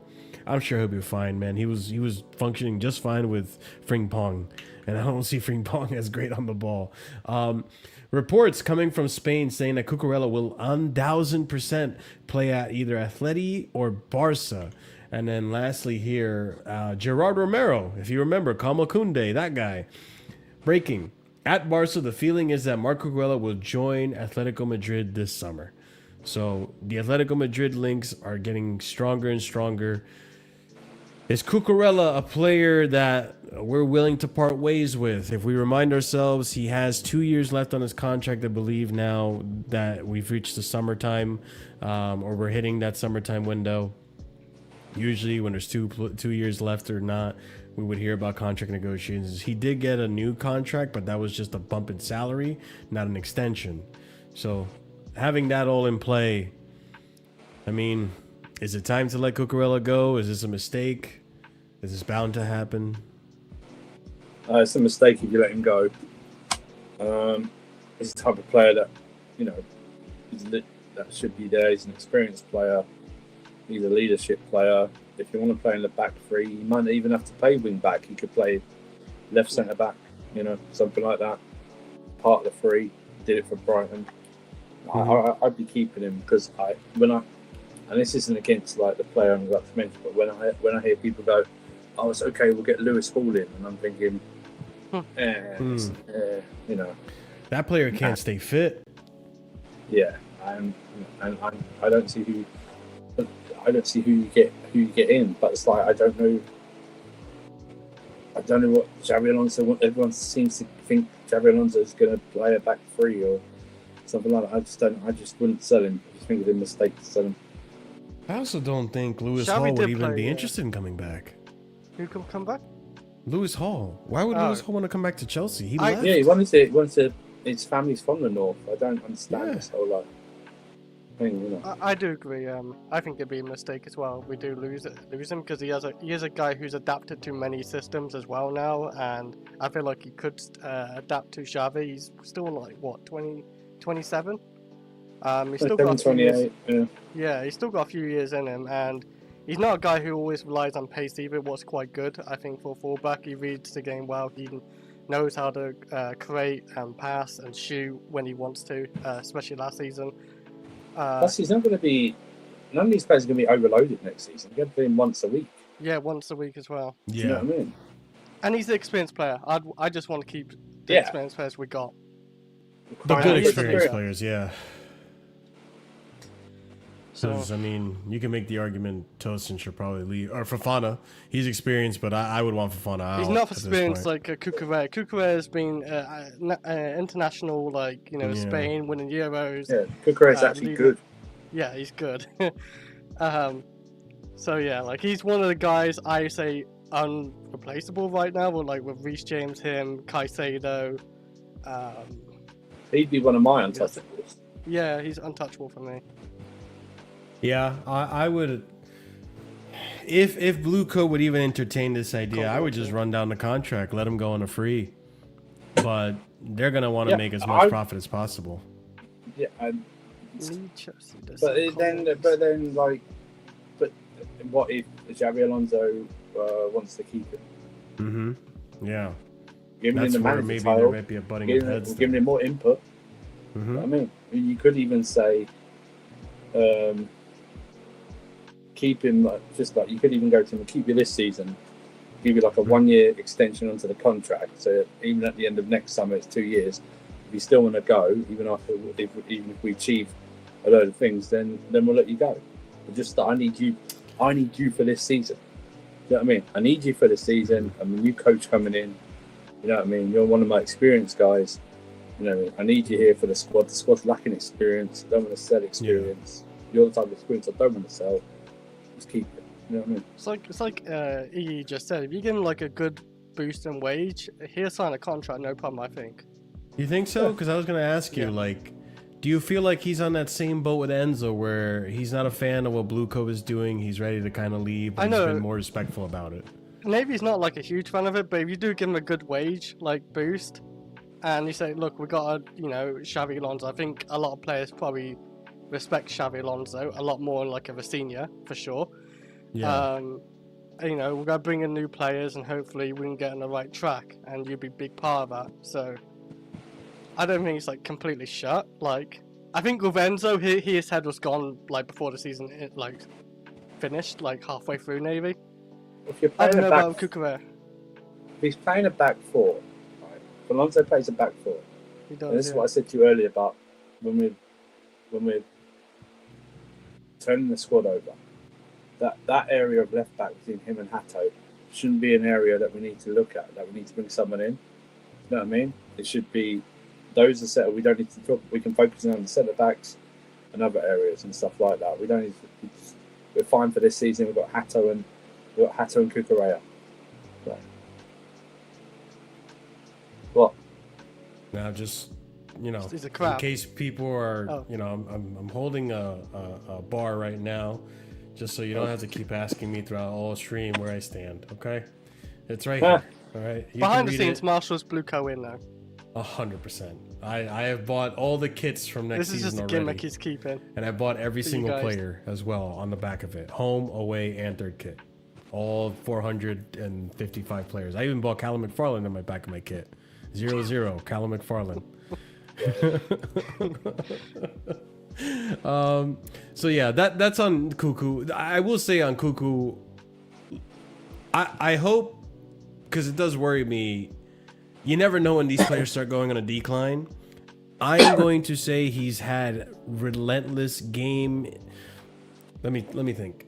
Listen, It's almost like 2 years, Enzo, right? for 2 years straight. Euros. He got 2 years straight. He played Yeah. for club and country most games 90 minutes. All right, Yeah. and he had his first proper injury. He was off for about a month, I think it was. We missed him for a month or something, and that was under Rosenior. And he comes back and he's got that bum Rosenior coaching. Do you know what I mean? And he's probably he no doubt he was hanging around the squad, and all the other squad were checked out. He comes back, he's checked out as well, and that's the thing, it's just one of those things. I don't get people are going, oh yeah, definitely sell him because he's been rubbish this half of the season. I'm going, this half of the season shouldn't outweigh what he's done the previous 2 years. That shouldn't just do that. You know what I mean? He's got more in credit for the past 2 years than out of credit that he has. So Yeah. my agree. only issue if Xavi Alonso does play a back three wing backs, he can't play wing back. He's not Yeah, good I enough don't think attacking. He's not good enough attacking. That's very true. He'd be fine as a left centre back. He'd be absolutely fine with a left wing back and cover that wing back when I go up, but not as a wing back. No. Yeah, I think it's something to definitely keep in mind. And listen, if there's any interest from Blueco to sell or move on from Cucurella, you can afford to wait until January to figure out if you want to do that, or the following summer. I think this summer give Xabi Alonso the decision to decide whether or not he's up for the task, if he can do it. Because I can easily put the dip in form of Cucurella as just fatigue. He came back from an injury, and it was a very, very noticeable decline in the performance when he came back from that injury. So let's see what happens. If I was Xabi Alonso and there's players I want to keep that want to leave, I'd just say, I know what you want to. Just give me this season. Just give me this season. And if you still feel the same in the summer, then I'll happily back you leaving. You know what I mean? Mm-hmm. You know what I mean? I'm starting to That's realize. sort of- I think Not a Mutant is another person. Yeah. It's just another one of his accounts. I just realized. Okay, it is what it is. The mannerisms are way too similar. But regardless, I want to address one of your comments on a mutant that's bothering me a lot. But this is going to lead me to my next segment because people, I need to make it very clear. This is not how a captain acts. Not my captain. Okay. So let's move on to the next topic, which is going to be Enzo Fernandez. So on the Enzo Fernandez thing, this guy is desperate to leave Chelsea. It's made it. It's the outlets are making it very clear he has no interest in staying. So Enzo Fernandez, according to Ben Jacobs a few days ago, would be welcome to the bid from Real Madrid, while some informal and formative talks have taken place with Manchester City. Talks already happening. Is he a snake? No, I don't think he's a snake, but when other people have conversations, informal or formative talks before, leaving their club, they're considered a snake. All right, whatever, my guys. He wants to play in Champions League. Chelsea won't consider a sale this summer for a book loss. And me and RSM looked at the math. Because we signed him at around 105, you divide that over, 8-year contract? The math came out to the book loss would be anything less than around 60 million. So 70 would still be a profit on the books, but they won't go for it. They'll definitely go for more. Not after what I saw Anthony Gordon go for today. No way. Oh, I saw that. How much was that? 80 million euros or something like that. And I'm thinking when I look at his price and I look at Forest, they're going to use the Caicedo price to sell Elliot Anderson. Mm-hmm, and when I saw that we came out and said we're not going to sell him for 120 million, I totally back it. I totally back 100%. it. This guy's coming back-to-back seasons of 20 plus GNA in all comps. I'm not selling him for less for triple figures. Since you guys have been here long enough, you guys remember the amount of times. You both remember the amount of times we fought with Chat about how Chat is always willing to sell our players for a cheaper value, but they want us to spend a bunch of money on these players. It's like, why can't we charge just like them? Exactly. I'll be happy with 80 million for Enzo, but we can definitely try to sell him for 100. I don't see why not. I wouldn't go less than 100 after that. Not going less than 100 for what I'm seeing other players being sold for. Yeah, it's true. Not a chance. More on an Enzo from Fabrizio here. Man City could turn their attention towards Enzo Fernandez if a deal for Elliot Anderson proves too expensive or difficult to complete. I mean, if it's too expensive, I don't think Enzo Fernandez is going to help. Enzo is understood to have already been discussed internally by City as they assess their alternative midfield options this summer. Enzo Fernandez's camp have already made Chelsea hierarchy aware that the midfield's desire to leave and are now unwilling to engage in new contract talks. Real Madrid's recruitment department now believe Fernandez would represent the superior long-term fit. Florentino Perez views Fernandez as one of the centerpieces of his upcoming presidential campaign and has ordered an extensive groundwork on a potential deal. Real Madrid believe they now have a clear understanding of the financial structure required to tempt Chelsea into negotiations. Enzo Fernandez is also being presented internally as a marquee objective. Importantly, Jose Mourinho is understood to be a huge admirer of Fernandez and has made it clear he would welcome the opportunity to build his midfield around Chelsea's captain, Chelsea's vice captain, Graham Bailey. Okay, we move. Enzo Fernandez, according to Ben Jacob, wants to leave Chelsea. Agent Pastore is in contact with Real Madrid. Chelsea will ask for 110 million pounds. Wow. There you go, people. That's the asking price according to Ben Jacobs. And lastly, Chelsea and Fernandez have been in contract extension talks, but they are no closer to agreeing a fresh term. Unlike Joao Pedro or Cole Palmer, Fernandez is not viewed as entirely unsellable, even though the club's preference is to keep him. Now, I understand the Cubs' preference to keep him. Obviously, he's been like a spine player, but this is the thing. And this has been bothering me, and if you follow me on Twitter, you can see I kind of got shook by a certain big account trying to, and not even this account, just a lot of people in general, not a mutant. Does any of the panel rate James less? Ever since he signed a new contract, he's clearly shown he has no ambition as an individual. Let me tell Sure. you this, dude. Sure. Sure. If you want to believe that, sure. Go ahead. Delude yourself into believing that James has no ambitions and that he doesn't want to succeed in his career. Ignore the fact that James has been a Cobham kid his whole life. Ignore the fact that he grew up with admiring the Chelsea likes fan. of Lampard, Terry, Drogba. He's been a Chelsea fan through and through. And ignore the fact that he just loves Chelsea so much so that he's willing to fight for the badge. You can ignore that. All this showcasing, all this tapping of the badge, you don't need to do that with James. Why? Because he shows it on the pitch, trying to be as consistent as possible. People criticizing his leadership. Is this what you call a leader? Is this your captain? You want the guy that's desperate to leave Chelsea as your captain. That's your captain. Because last I checked, John Terry wouldn't have jumped ship when things got tough at Chelsea. Don't do that. There were the negotiation tactics. I know that. Well, that's fine, but 2009, he tried.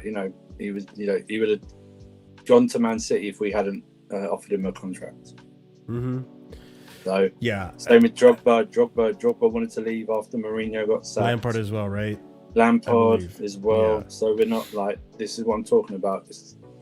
It's they're loyal as long as you're loyal to them. Essentially, Yeah. I mean, listen, I can understand Enzo wanting to leave. I've got no problem with that. I get it. What everyone has to fail. Well, everyone has to succeed, and I know there's now this conspiracy with some FIFA clause of 117A or whatever the fuck it is that people are trying to bring in, that he could like use it to get out, which no one's ever done and stuff like that, and people don't read the actual full article. But this guy's got 6 years left on his contract. We're not talking 2 years like Cucurella, we're talking 6 years left on his contract. And we're talking £120 million, and it would be straight up 100. If I was Chelsea, it'd be straight up 120 million as well, like that. None of this 80 plus 20, crap, all that. And even if they offered a player, it'd have to be a very, very good player to lower that. Like a Valverde level. I would Maybe. do that. Swap. Maybe, but I didn't see what this makes me laugh. And this fan base goes, "Yeah, we should get rid of him for 60 or 70 million." Shut up. Yep. Just shut up. You know what I mean? Gordon's just gone. I agree with this comment so much. Gordon's just gone for 80 million. Mm-hmm. That's what I'm saying. 80 million. What we The doing? thing is, and people like Yandu or not Yandu. I'm sorry, I keep saying Yandu. Like Mutant. You guys have similar names. That's why I keep calling Yandu Mutant. Not a Mutant, not a Yandu. You guys have very similar names. Mutant. People in my chat like Mutant, and people on Twitter that think like Mutant about Reese. You have no ambitions and stuff. You guys would be the same fans calling him a snake if he left. I wouldn't. You can't deny it. And a lot of fans would feel vexed if he just left. I would feel vexed if James just got up and left. I would understand it though if he left. I get it, and I get why Enzo wants to leave. But at the same time, I'm not bashing Reece James's leadership abilities and using Enzo as a proper leader when Enzo's the one doing all this maneuvering and twerking for other clubs while he's still under contract. 6-year contract. Article 17. Oh, he's going to pull the Article 17 book. He's going to dock his wages and all this and that. And it's okay. Sure, my guy. Whatever. Well, you could believe whatever conspiracy mumbo jumbo you want to believe. Right? But this idea that Reece, just because Reece smiled, like it was so stupid, the example I saw, guys. Wait, what? Hear me out, Chris. Someone questioned Reece's leadership abilities because when Cole Palmer scored a goal the last game of the season, he was serious. He didn't celebrate. Meanwhile, Reece James jogged up to him smiling. He's probably happy for Cole Palmer. You know, that's probably it.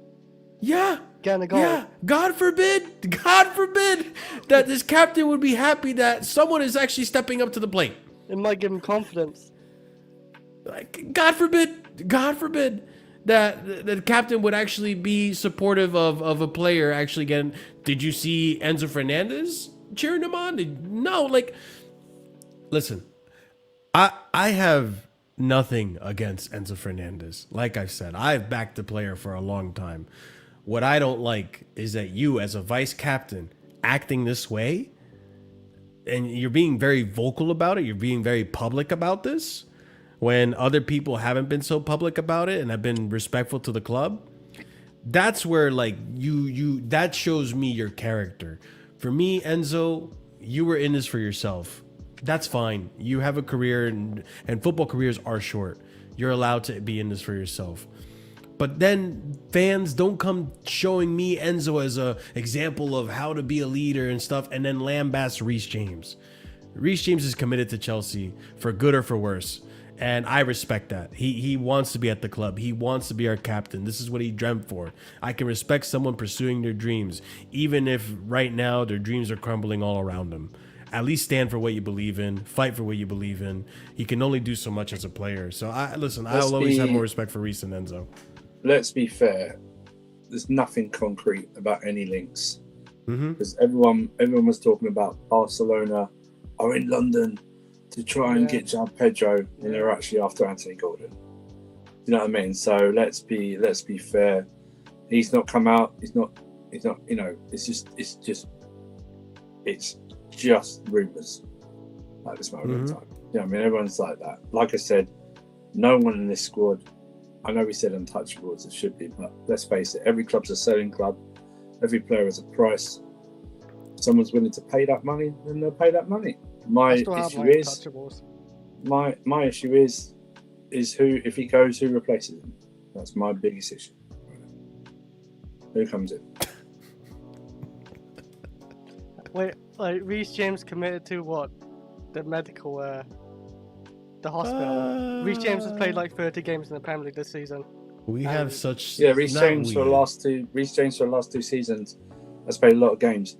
His biggest injury came under Rafinha, not under Maresca, and the medical staff had him balanced, playing the minutes. It was under Rafinha. Same with Esteban. Esteban's injury came under Rafinha.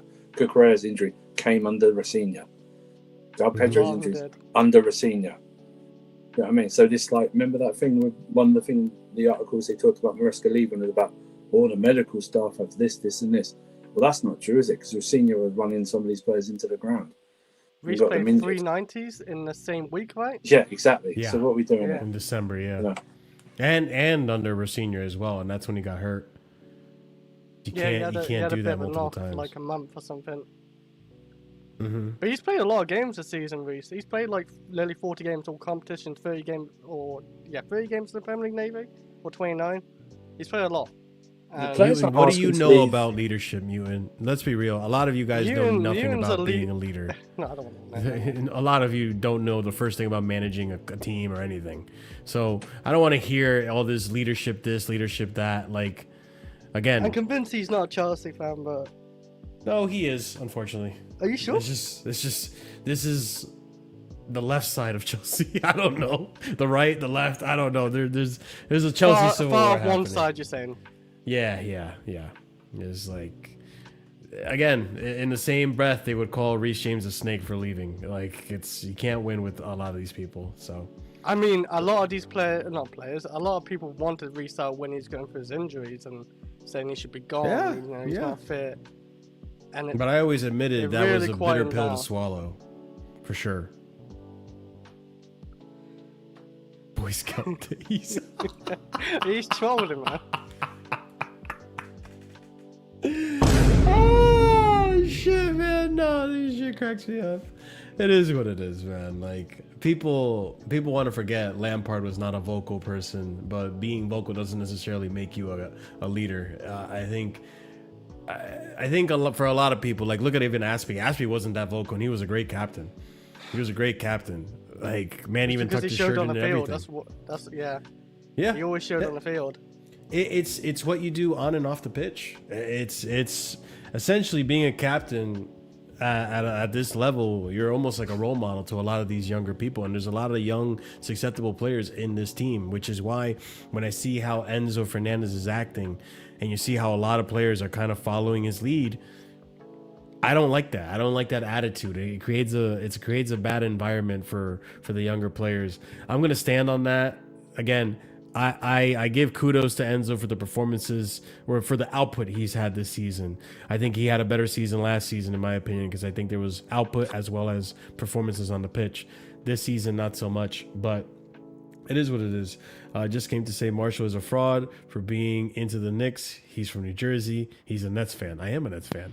They won't let that go. Am I not allowed to watch other teams? So if I watch Arsenal play against PSG, am I an Arsenal fan all of a sudden or a PSG fan? Come on, what are we doing? No, you're a PSG fan. Yeah. He was clan leader of Clash of Clans. All right, big enough. That's good enough. That's good. That's good. That's a good thing to have on your CV. Since we're talking on the topic of Enzo, and we're talking also pricing of midfielders, you brought up Anderson, and that's actually one of my topics as well. Anderson. So I want to showcase that this was from December 22nd. I don't know why I still have this, but I'm glad I still do, because that's how long it's been since we've been linked to this player. So David Ornstein reported back in December when Maresca was still here that, wait, hold on. I forgot to change this. There we go. There will be an enormous interest in Elliot Anderson, but a move will not happen in January. The fee that he would command would be in the region of 80 to 100 mil, and it does not look realistic from a PSR perspective. Man City, United, Munich, and Chelsea would be in the frame for Nottingham Forest's Elliot Anderson. He is on top of the list for United. A lot will depend on the managers, with some uncertainty around the bosses at the clubs I have mentioned so far, and a player like Anderson would want some certainty around that, and I'm sure he would, obviously. We continue on. Also, back in December again, Chelsea are interested in Anderson. Now, we move to present day, May 23rd. Elliot Anderson will be an important price. More than 100 mil is what Nottingham Forest want, according to Fabrizio. Nottingham Forest will use the Moises Caicedo 115 million pound price tag as a benchmark valuation for Elliot Anderson, according to Telegraph. I mean, listen, it wasn't Moises Caicedo. I think it was Rice. Rice also put that standard out there. Both of them, really, in that whole saga. So, yeah, man, Anderson for that much is. I like the player. We're not in the race. We're not. We're not. Without Europe, especially, we're definitely not in this conversation anymore. I don't even think with Europe we'd be in for him. Really? Yeah, I just don't. Yeah, it's too much. Too much. I do like the player. Don't get me wrong. I'd rather. I mean, I don't know if I'd rather. I just think he's a more well balanced version of Enzo, and I mean by Enzo, I mean just he probably doesn't have the passing profile, but he's just overall like an 8. He's an 8. He's just your standard midfielder, which steady, give me consistent performances. I don't think he's worth 100 million. Yeah, I gotta run to the bathroom real quick. Chris, what do you think?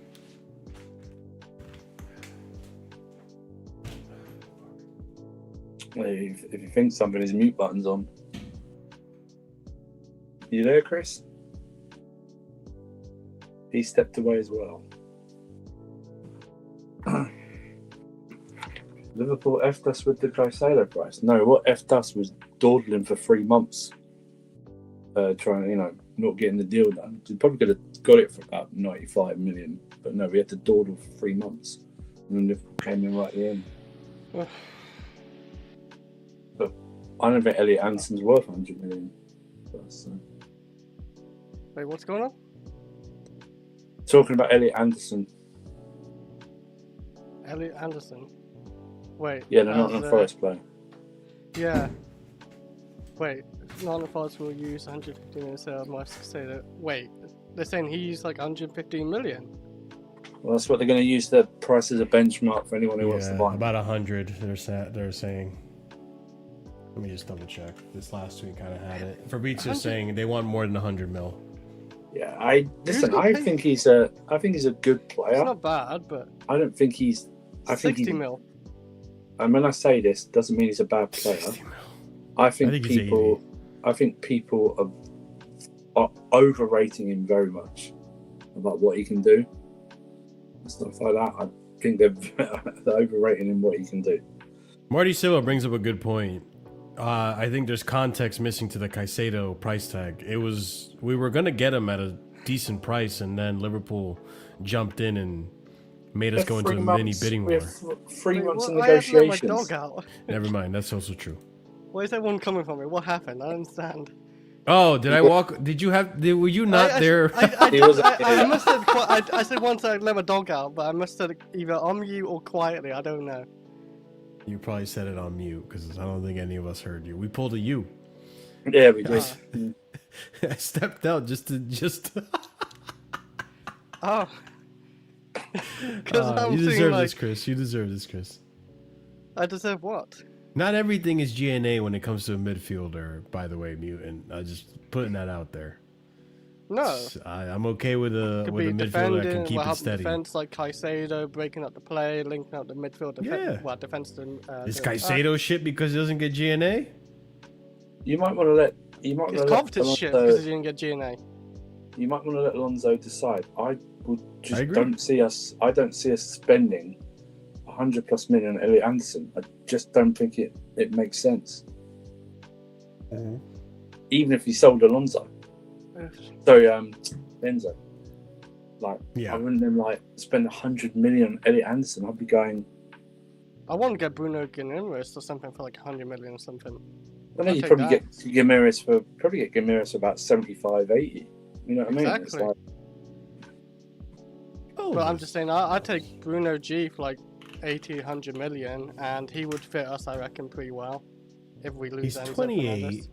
I Who? mean, Bruno G. G. Yeah. I mean, I still take it. 80, if he's like 80 million, I'd take it. I just don't think they're gonna charge 80. He's a good I player. think the market's just fucked. We can't get any player like this, like an engine, right? For anything cheaper than 100 at this How point. old is Elliot Anderson? Like 24? He's not like. He's young. Hold on, I'll look it up. Elliot Anderson. He is I 23. don't think I've heard of him until this season. I blame Tuchel. Tuchel's the reason his price went up to 100. Why? Because he got picked? Because Tuchel called him up and then he put him on the radar. No one knew who the hell Elliot. Well, I mean, I can't say no one, but a lot of people didn't know who Elliot Anderson was, including myself, I just heard until of he got a called couple up to people England, and talk people were like, about "Who the fuck is Elliot Anderson?" And he started balling out. You know? I mean, I wouldn't like care if we paid like 60 for him. I'm sure he's like a decent player, but like 100, 120, or whatever they want, like no, stay away. Yeah, it's. I don't think. Yeah, we'll get him I think what it's too you- much. We can't afford it anyways. We can't afford it. We definitely can't afford it. That would. First things first. I think we do need to replace Enzo if Enzo is dead set on leaving. I think Bruno that much G's is a good obvious. Bruno G is not a bad option. I agree with you. We'll see. But I rather just put more of our resources into a left winger, center backs. We can sell and two of our left wingers. We'll see though, the goalkeeper. and get a replacement. At least Well, one of them. I would hope so. And What again, you would spend on Elliot Anderson, you could buy. You could buy the Quarren Van Heck for. I agree with that. Why not? I know you're being disingenuous, Mutant. Lampard did more than give us GNA. He was a solid all-around player. I mean, you can play a lot of Defensively, positions. passing-wise, creatively, he was a very good player. And if Enzo could give me even half of the output that Lampard would give me in a season, I would have very different conversations about Enzo. But he doesn't. So you could stop comparing Enzo to Lampard. Chat, he is comparing Enzo to Lampard. Okay? This is a direct comparison. Slates Enzo for the same thing. He's not doing the same thing as Lampard. Chat, roast him. And mods, if you want to ban him, I'll give you the complete authority to. You want to I chat the don't bully care. again. Because again, this is.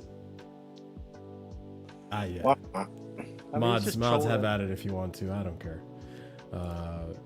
Right, we pussyfooted around. Yeah, that's yeah. Yeah, we did. Andrew is spot on that one. 3 I months forgot of that we did. negotiations. Oh god, Nothing. that. Hey, now we know who did it. Lawrence Yeah. Stewart. Contract negotiations, right? Yeah. Yeah. We had to get our Another owners to do one. that. Another one also that was in the conversation. This is still a rumor, but there's a few links actually, and it's possible. It falls under the category of experienced prem player. Now, I'm not a hater. I'm just not the biggest fan of this because I think he's on the wrong end of his career at this point. Bowen. We've been linked with Jared Bowen. So May 19th. Jared Bowen breaking. Chelsea are one of the clubs interested in Jared Bowen, believing he could offer competition down the right wing and cover for striker, according to Guardian Sport. Weird position, but this was our report from April 14, stating Chelsea were looking at opportunities to sign players from potential relegated clubs. Jared Bowen was one player on the list reported by our sources. So again, April 14th was a while ago. You got Simon Phillips pretty much showing the reports. Some of these players linked. I mean, Mateus Mane, João Gomez, Bergval, if they got relegated, and Kudus would have been a good acquisition if they got relegated. Fernandez, Somerville, Bowen. If Forest had gotten, I mean, they're not relegated now, but I wouldn't mind Murillo. Gibbs White would have been a great acquisition. Contract. He just signed a new contract? Yeah, he just signed a new contract at Forest, yeah. Oh, man. All right. But of these teams, you can look at West Ham and Wolves. We're probably going to start getting linked to some of these players. We'll probably I think see. Joao Gomez is going to Atletico Madrid. So. Yeah? Yeah. Yeah. Bowen's an intriguing one. Because, like... I don't think he's a bad player. I think he's a bad player. He's 29, I think. Put him on a 2-year contract. He's going to turn 30 in December. 2+1 year contract, something like that. Like you feel a model. Yeah, because he's very good. He's only, like I said, that's what I'm saying. You could bring him in because Neto's going to go, right? I think Neto's going to go, right? I think we're going to sell Neto. Garnacho and Gittins are crap, right? You're then looking at Esteval, who's coming back from a very bad hamstring injury, and you're bringing Quinder in. These guys need experienced wingers to learn off, maybe not even learn off, but to have like cover. I mean, to not have all this like pressure on them right away. You know what I mean? They need help. And Bowen's a good option. Very good. But I know good leadership too. Good leadership. He was had a very poor end of the season, which didn't help West Ham. But previously in previous seasons, he did well for West Ham for the season. His goals have been good. He's played as a winger, plays a false 9, something like that. I wouldn't turn my nose up at Jared Bowen, not at all. I just don't think for the long term he's a solution. I like your idea. I mean, for 2 years to come in, I see him more as a cam, but with age, he's probably not been able to really keep up in that position anymore, or even as a winger. But I mean, he is versatile. He's not a bad player. I'm just worried how much we're willing to pay for the player, how long we're willing to sign him for. I mean, they are relegated. I think you could get like a 40-45 million, something like that for him. Do you reckon he'd want to leave West Ham? Because he seems like a really loyal player, which is very few and far Maybe not. between. Maybe not. That's the thing. Maybe not. Maybe he doesn't want to. Maybe he thinks he can get them up in one season and sacrifice a year of his career. But, we don't know. Yeah, Chris, how do you feel about Bowen? I'm with Andrew. Like, I would have him if you can get a good price, like 35 or 45 million. He could take pressure off some of the wingers we have. Like, he is experienced. He's like 29, so it's just about the price. And will he come to us? I don't know. I don't know if we're really interested in him either because he doesn't really fit our model. I don't think he wants to. Youngster. I don't think his family wants to move north. I see him linked to Liverpool, all the time. I just don't think his family would want to move north. Do you know what I mean? And like I said, that previous chat, we were a sell to buy club. All clubs are sell to buy. Yeah, you know what I mean? Just do it all the time. You just don't see it because they buy a lot of players first and then they sell them. They do it to balance the books. So, all it is. Yeah, exactly. A lot of clubs are buy to sell. I mean, you guys don't hear about it often, but City sell all the time. They sell their academy players constantly. Yeah, so looking to sell Savinho right now. Do you know what I mean? Yeah, they sell all the time. So, I mean, look at Liverpool. Even Liverpool almost went tit for tat when it comes to player sales last season. And look at how many players they brought in. They had to sell to bring in those players. So, this idea of yes man, it's the new yes man. Remember when yes man was a quick buzzword? Everyone's a yes man. This is a yes man. Andrew's a yes man. Chris is a yes man. You know, now the new buzzword is buy to sell, or sell to buy, whatever the fuck. It is what it is. You're triggered, and if you ban, I leave too. Look at that. Not Mutant. You have a partner here in JC. Yeah. I'm not going to ban Mutant, but I'm saying mods if you want to. Go ahead. The comparisons to Lampard are ridiculous. Anyways, we move. So, on to another player that needs to leave. I'm gladly entertained this. I'll be sell to buy 10 times over if this guy is one of the first people to leave the door. And that's Garnacho. Oh my God! I would. If they get anywhere near what they sold him for, or any profit on it, oh my God! There's no way. It's gonna have to be a book loss. There's no way I can see them making a profit on this player. Listen, I'll get a Chelsea kit next season with the Club World Cup badge, and on the back of it, I'll wear buy to sell 49. If we sell this player, I will do it. I don't care. Oh man, so. I've had some news on him for a while. So April 7th, we heard first little links from TYC sports journalists that River Plate, according to sources, is actually interested and has made contact with Alejandro Garnacho's agent, which, by the way, we do have ties with River Plate. If you saw a show not too long ago, there are some ties with River Plate. I forget what the ties are exactly, but I know we have... It's part of our semi-multi-club model. It's a weird relationship we have with them. He's also claimed Chelsea would look favorable on a one-year loan to Argentina. Just get rid of him. So then we fast forward to April 18th. Before switching to Chelsea, Garnacho turned down an approach from Al Nassr. There was also an inquiry from Bayern and Villa. Those still interested may take bullshit on the Bayern. may make themselves known, though it is believed that Chelsea have not relayed anything to him as of yet. Liam Senior. Liam has a quote here I saved. That's amazing. Oh man. Liam Senior on report claiming that they'd sell Garnacho. I'd like to know the source of the report. These reports can come from anywhere. Garna is 21 years old. Garna is someone who has special qualities when he is in a good place and he's in a good form. And my job is to help him reach those levels. Well, you failed to do that, didn't you? Talk about the blind leading the blind. I mean, Jesus. Oh shit. So yeah, and then Alex Crook also reported in April that Chelsea are open to selling Alejandro Garnacho this summer. Acceptance amongst hierarchy that it's not working out. I hope that's true. Chelsea will open bids for out-of-form Alejandro Garnacho, according to Matt Law in April. And then the last tweet I have in regards to this, these are all from April because there's not been much movement on it, but there was links and there was some news in regards to it. And it's Matt Law again saying that Chelsea may well try to push some of these crybabies out behind Rosenior this summer, with Alejandro Garnacho likely to be one of the many the club would welcome bids for.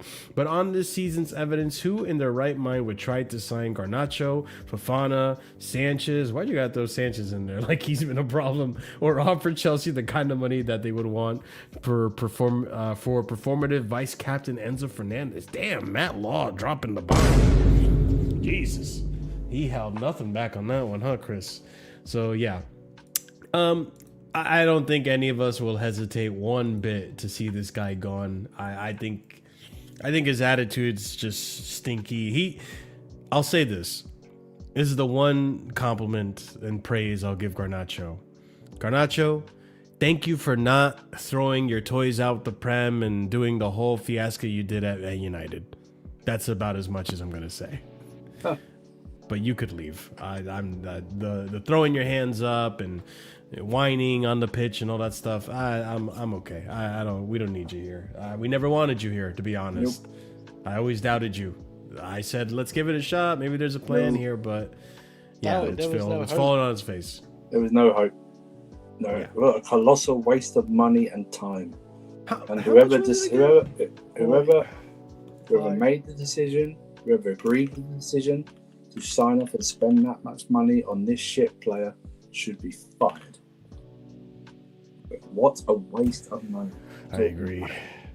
Waste of money when you could have spent £20 million more and signed Semenyo last summer. £20 million more, you could have signed Semenyo. Even with his £40 million with a 10% sell-on clause, by the way. £40 million, and they went they went up in a bid. This wasn't like the first bid. They got up to £40 million. Oh yeah, because we were negotiating. Oh my! What God. A colossal waste of time. One of the worst signings ever at this club. Want me to cry? It's not as if we didn't have two and a half years of his shit at Manchester United. Oh, it's a Man United problem. No, it's just that Garnacho is crap. Absolute crap. One of them waste of time. Chris, you wanna try to save him, right?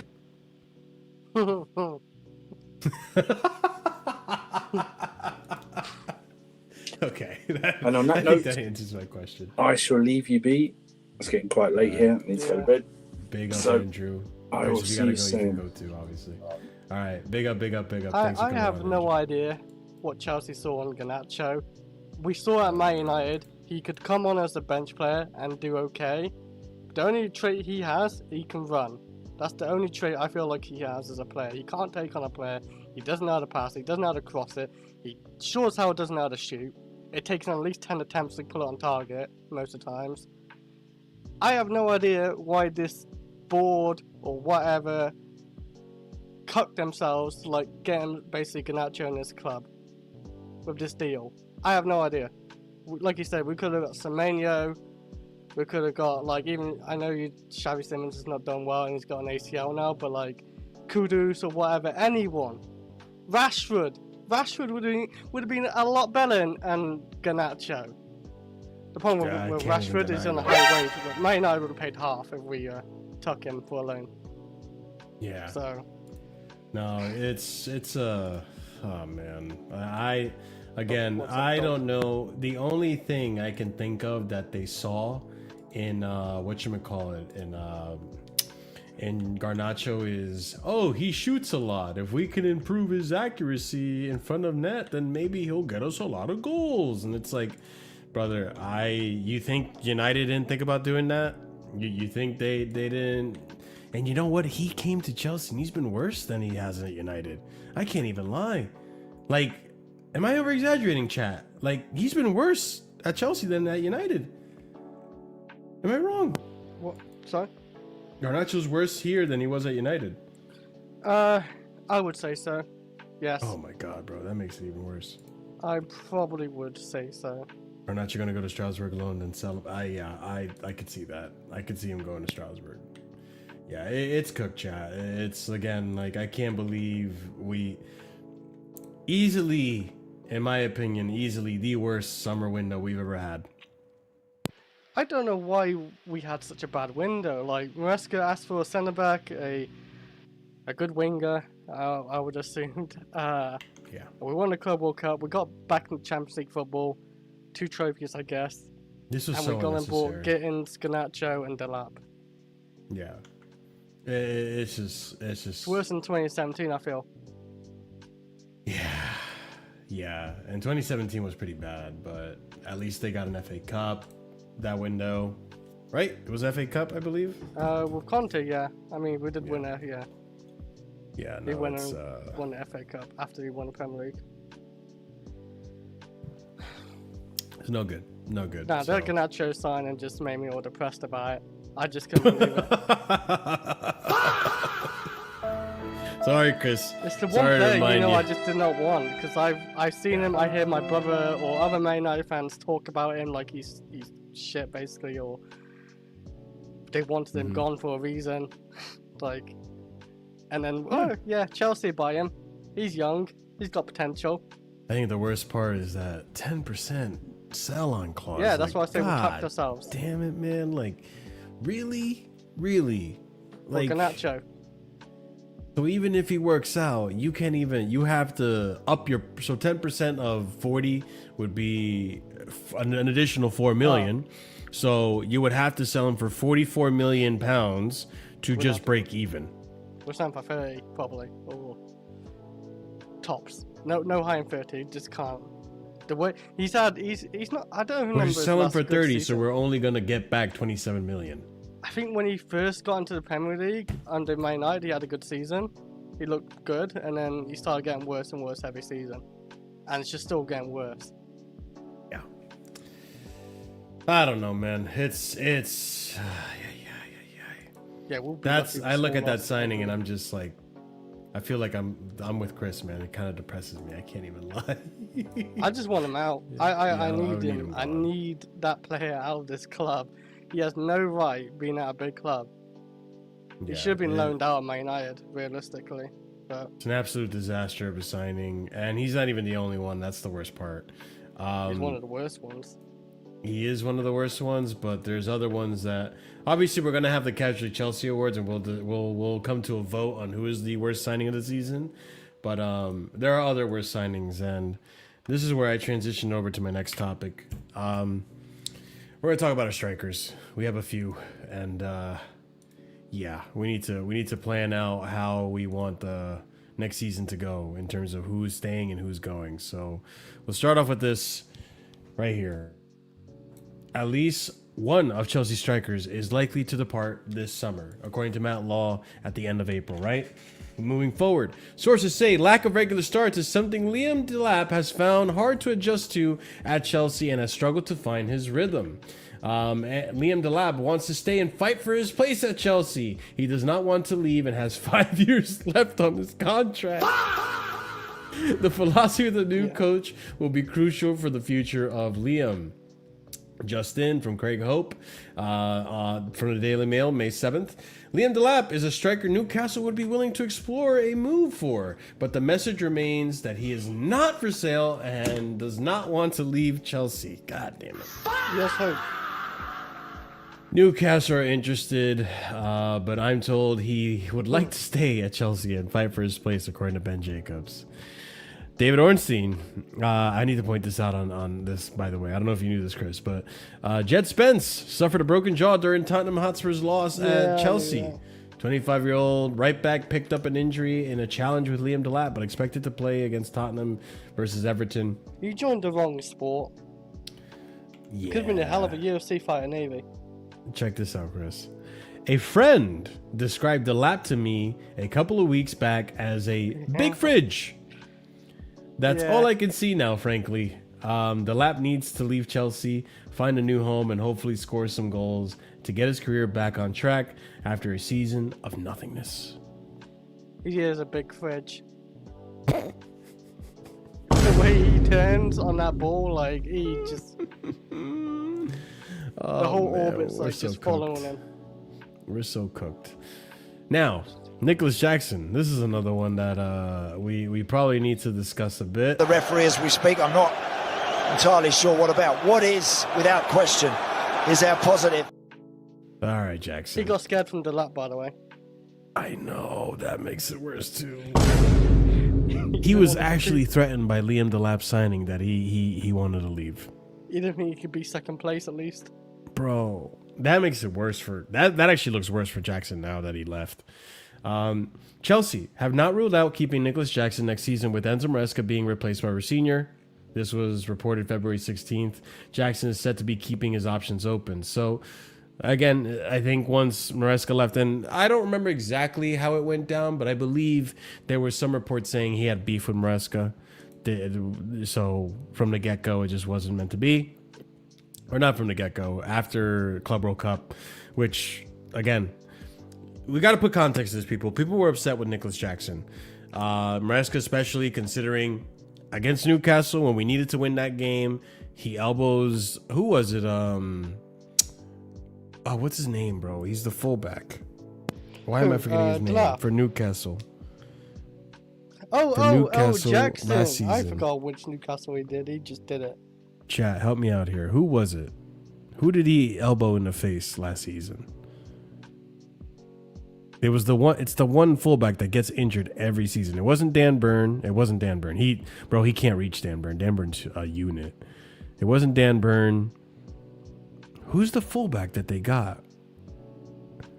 Schär. There we go. Yeah. Sorry, EPL Turf. You're right. It was Fabian Schär. Yeah. He I got him confused for someone else. He elbows Fabian Schär, gets sent off, and then he comes back from his suspension during Club World Cup, and then he gets sent off again. It wasn't during Club World Cup, but he did it again at Club World Cup, where he didn't elbow the player, but he went in aggressively, very, very aggressively against Flamengo. Yeah, he went full elbow. He looked at him, swung his elbow. With the lapse, like, he did more damage, but he didn't look at the player and swing with his elbow. He just used his arm as some sort of, like, barrier, and he, like, knocked into the player's jaw. He easily could have got a red card, too. I think he should have, to be honest.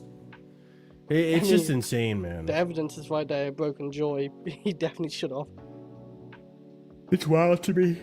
But continuing on to this, sources say Nicholas Jackson is warming to the idea of a Chelsea return and has been reconnecting with some of his former teammates, although Chelsea will have a big say with Mheuka arriving from I Am Rahman Osman. And again, like I said, the context leading to his departure, right? Fell out with Maresca, essentially, based on the rumors. And it's probably because of all the red cards he was getting and just costing the team the game. So Alex Crook... We sorted out the red cards.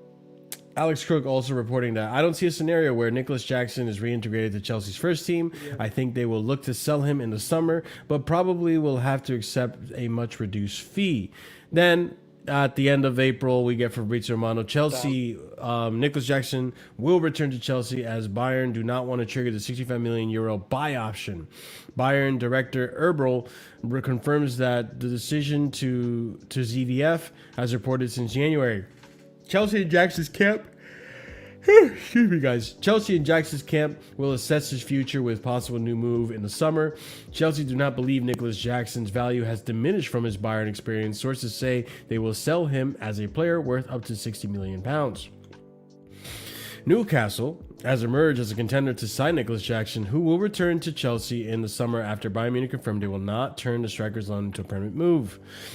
Juventus are also monitoring Jackson, and they can imagine a loan move for him. AC Milan are also monitoring the situation. Hey, I guarantee you it's going to be a loan because these Italian clubs never want to pay for their players. Cole Palmer does not create enough for Joao Pedro. Does not create for Joao Pedro often enough. You should write to the Athletic,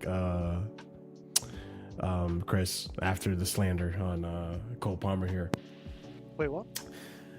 Joao Pedro hardly creates for Palmer at all. This reality sits in jarring contracts to the high productivity two-way relationship Palmer struck up with Nicholas Jackson, which it's valid. I mean, Jackson the best did season. play Palmer last. Exactly. I'm not gonna blame Joao Pedro for Palmer's poor form. Yeah, 100%. If Chelsea are willing to reintegrate Nicholas Jackson, he is already familiar with the others in the squad and would be there most reliably as a backup to Joao Pedro. He scored 8 goals in 23 Bundesliga appearances, only 12 of which were starts, which is a far more productive record than Liam Delap. It ain't that hard. The bar's in hell, man. 2 goals. I would keep Jackson if he is willing to work with Chelsea again after returning from his loan with Bayern. I recall once being told by a source close to the striker that he would not play for Chelsea again while Maresca remained head coach. But Maresca is not there now, and that's according to Kieran Gill 2 days ago. More on the striker situation before we close out all these tweets. Omega said this, apparently. Bluecoat told him that he could go back 1 more year to Strasbourg, get to Europe and play in it. I played a big role in it as well. I understand the criticism from Strasbourg fans, but they also must understand I'm a footballer. I want to go as high as possible, and Strasbourg is not my end destination. Chelsea is a good next step for me, according to Ligue 1 Plus on TikTok. And then Liam Delap is expected to leave Chelsea this summer while Wesley Fofana's future at the club is under serious doubt. Chelsea will replace Delap with an established striker, according to Alex Crook. Now, I'll talk on Delap afterwards, but in regards to the striker situation, we have a Mheuka coming in. We don't know what's going to happen with Sapaev. I doubt he's going to come to Chelsea next season, but he's another one that is in our radar, right? Jackson coming back from his loan. We don't know what's going to happen with Guiu. Is he going to get sold? Is he going to get loaned out? So I feel bad for him. I feel bad for him too. He's not getting any playtime. Mheuka. I'll discuss Mheuka later in the show. There's a segment on him, but what's going to happen to his future? He's probably going to get loaned, and will he be integrated into the team? Will he prove to be a good backup? Does he want to be a backup? A lot of questions in terms of the striker department. The only thing that's solidified, and even that is not that solidified, is Joao Pedro. I'll discuss Joao Pedro links to Barca in the upcoming segment. It's very close, but again, really, really not sure what's going to happen in the striker department because there's going to be a lot of shifting and changing. I mean, Chris, I'll ask you this. What do you want for the striker situation right now? Player-wise, or what do I want to Like, how would you shift around a lot of these players? Like, how would, if you were a director right now, what do you do? I don't think Jackson can be in a squad at this point afterwards either. The same as Delap. I would try to get rid of Delap, but then again, if the players don't want to leave, like Delap, like said he wants to fight for his place, what can you really do? If a player doesn't want to leave and probably no club really wants him, you just got to stick with it. And you can't realistically have, I don't think, with Delap, Jackson, and Joao Pedro, I don't think that really fits. So one of them definitely has to go. And Jackson seemed like he was ready to leave Chelsea. Maybe because Enzo Mheuka, he fell out of him or whatever. But one striker has to go, and Delap is like stubbornly determined to stay at Chelsea and make it work somehow. And that's just bad for us. But yeah, I'd want to get like rid of realistically both like Jackson and Delap and let him go to another club, but Jackson most realistically it'd be the first to go out for me, I guess. Wow. Okay. I'd rather keep Jackson over Delap though, but Delap is that's what really I said. stubborn. If you were the yeah, but if a player wants to director. stay, he's on 6 years left or 5 years left, right? Delap. Yeah, that's a good question, actually. I think he's 5 years left, and if he's determined to stay, let's be real, is there going to be a lot of clubs in for Delap right now? No. Yeah. You know what? I don't really know. If it's a championship side, he ain't joining. He's not gonna. Okay, so that's the thing, right? Like, he needs to agree to make the move. Yeah, we can't force him It to go sounds to the like club. he doesn't want to. But if he does agree to make the move, I don't see, because you can make the argument. Because okay, this is gonna sound so diluted. Prime, you can shut me up. I don't think up. the lap is as Shut up. bad. Shut up. Yeah, you shouldn't let him. Guys, here's the problem. First of all, hello everyone. This is the problem with Marshall Casually, okay? This guy, he loves saving hoes. Sanchez, I'm sure you said a few things about Chalaba in the past, Garnacho, now the Lap, Pochettino. You love saving hoes. You love the hoes. Not Garnacho. No, That's Marshall, pushing I don't it. know. Marshall, knowing your Not track Garnacho. record, knowing your track record, Marshall, who knows? Okay? Garnacho's your type. Garnacho's your type. No, Garnacho's not my type, but okay. Delap's your type. Also, Sanchez is your hold type. on. Chalaba's your Garnacho's your type. You love saving hoes. Pause. Every day you're saving hoes. Every day you're saving hoes. So no. Listen, Delap can say he wants to stay and fight all he wants. If we can convince Jackson to stay, Delap's gone. Because that would mean it'd be Joao Pedro, Jackson, and what's his name? And Mheuka. Okay. I think it's worth keeping Jackson personally. Also, the fact of having Jackson and Joao Pedro, they would link very well together, and they can like because with Palmer, I know a lot of people have hope. For me personally, next season should be his last season. If he doesn't perform, he can leave. But if Palmer gets his little supposed SCD injuries again, Joao Pedro or Jackson can play in one of the 10s, and it would still work. We would still be fine. So I think it's worth keeping Jackson in the team. Not saying he should start over Pedro, but I'd rather have Jackson play in one of the 10s, or Jackson play up top and Joao Pedro play in one of the 10s, than have to suffer with Palmer.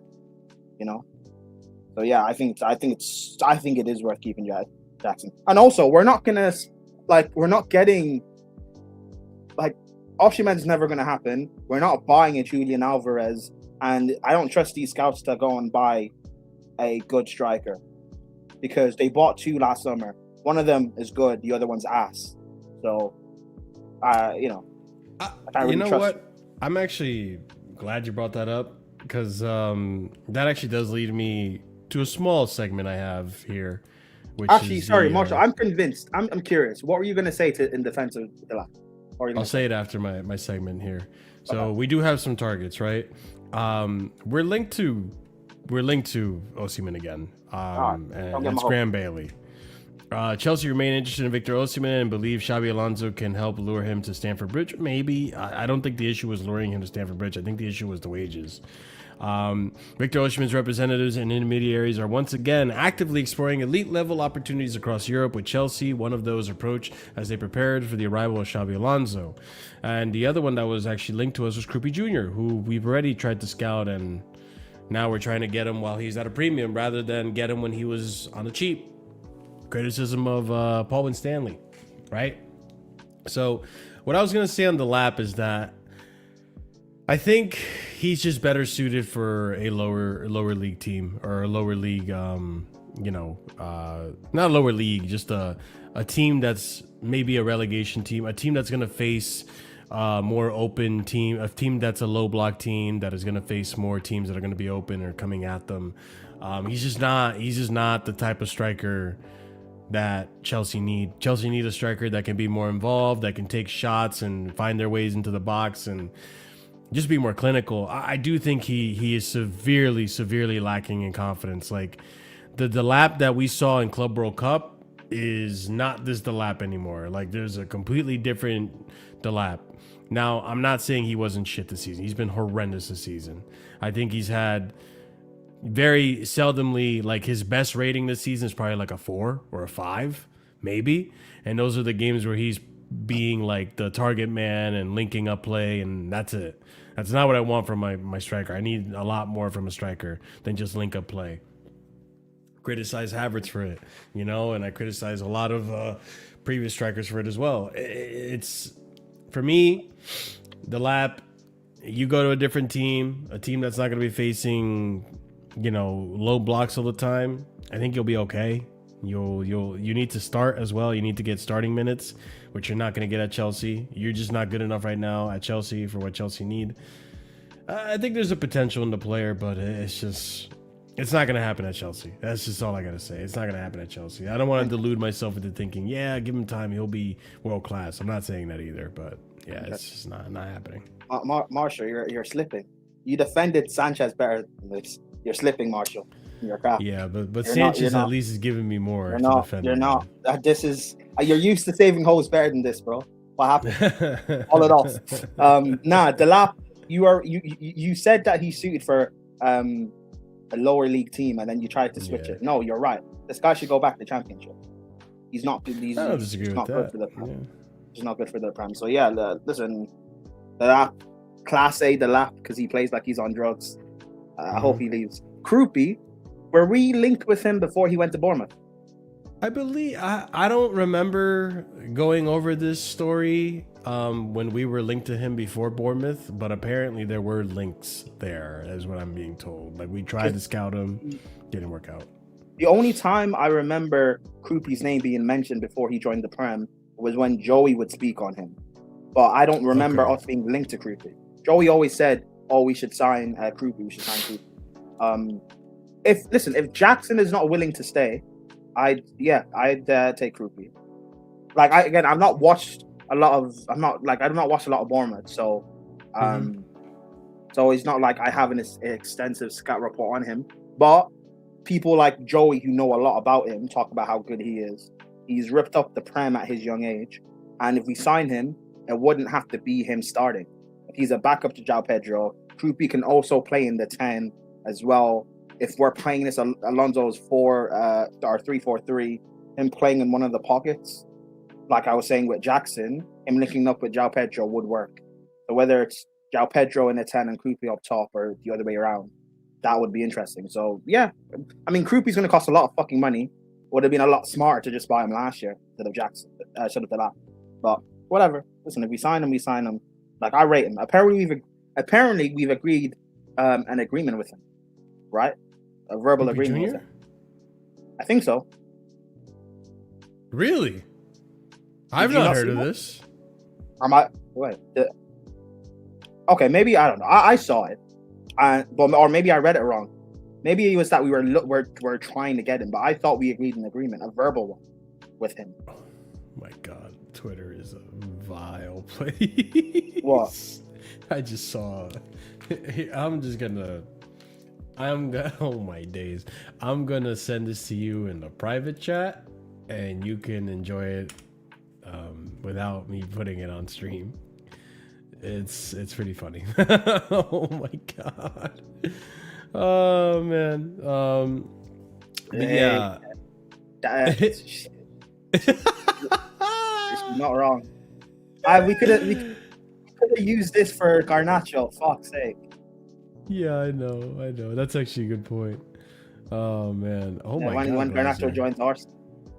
Glasner sliding in the grass. He won the conference league. Good for them, man. I'm happy for them.